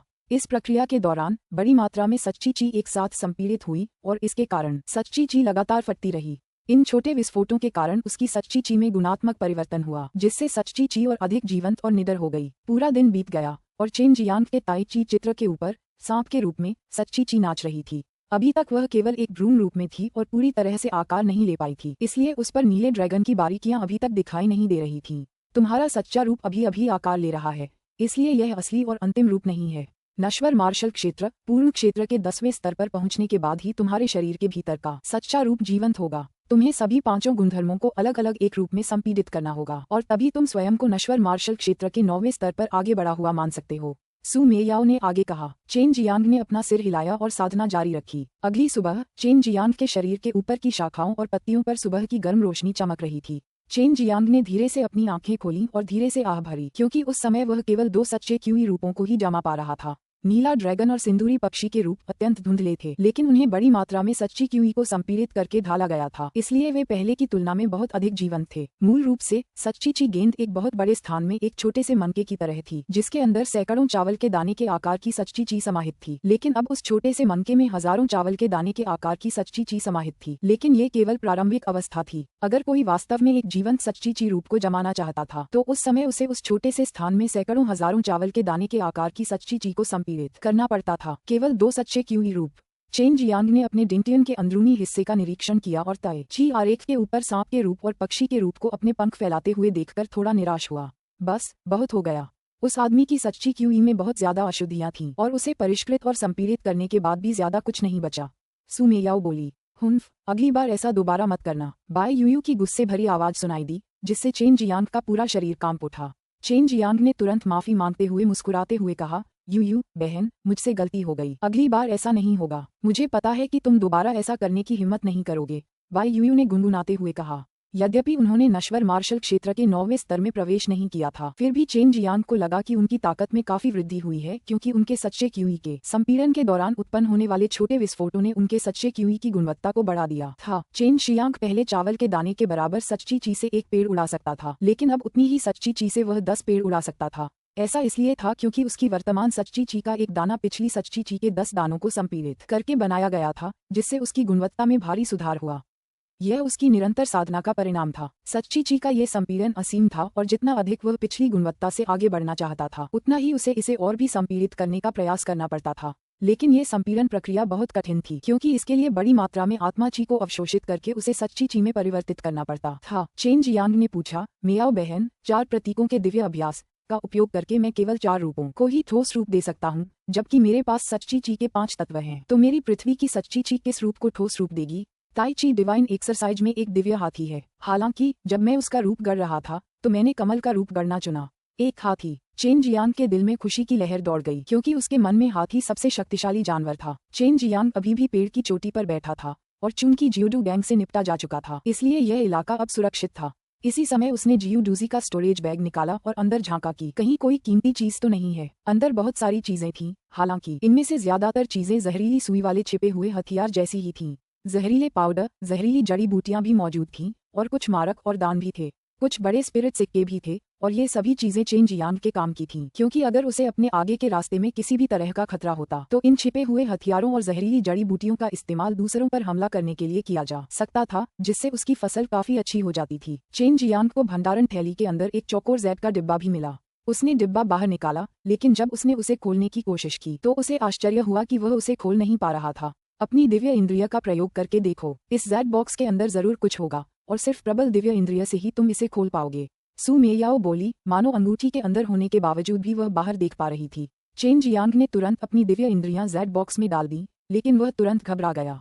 यह जैड बॉक्स एक अथाह गड्ढे जैसा था और इसके अलावा यह उसकी दिव्य इंद्रियों को निगल रहा था, और जब उसने अपनी दिव्य इंद्रियों को वापस पाना चाहा तब भी उसे बहुत मेहनत करनी पड़ी। कुछ सेकंड बाद चेन जियांग को चक्कर आने लगा, लेकिन इस बार जैड बॉक्स ने उसकी दिव्य इंद्रियों को लीन करना बंद कर दिया और अपने आप खुल गया।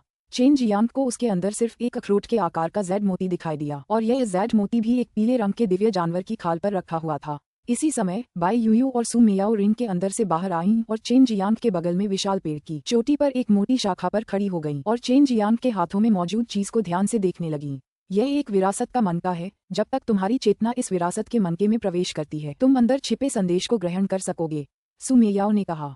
उसने विरासत के मनके के नीचे से जानवर की खाल की गद्दी निकाली और जानवर की खाल कई बार मुड़ी हुई थी, इसलिए उसे खोलने पर वह बहुत बड़ी हो गई।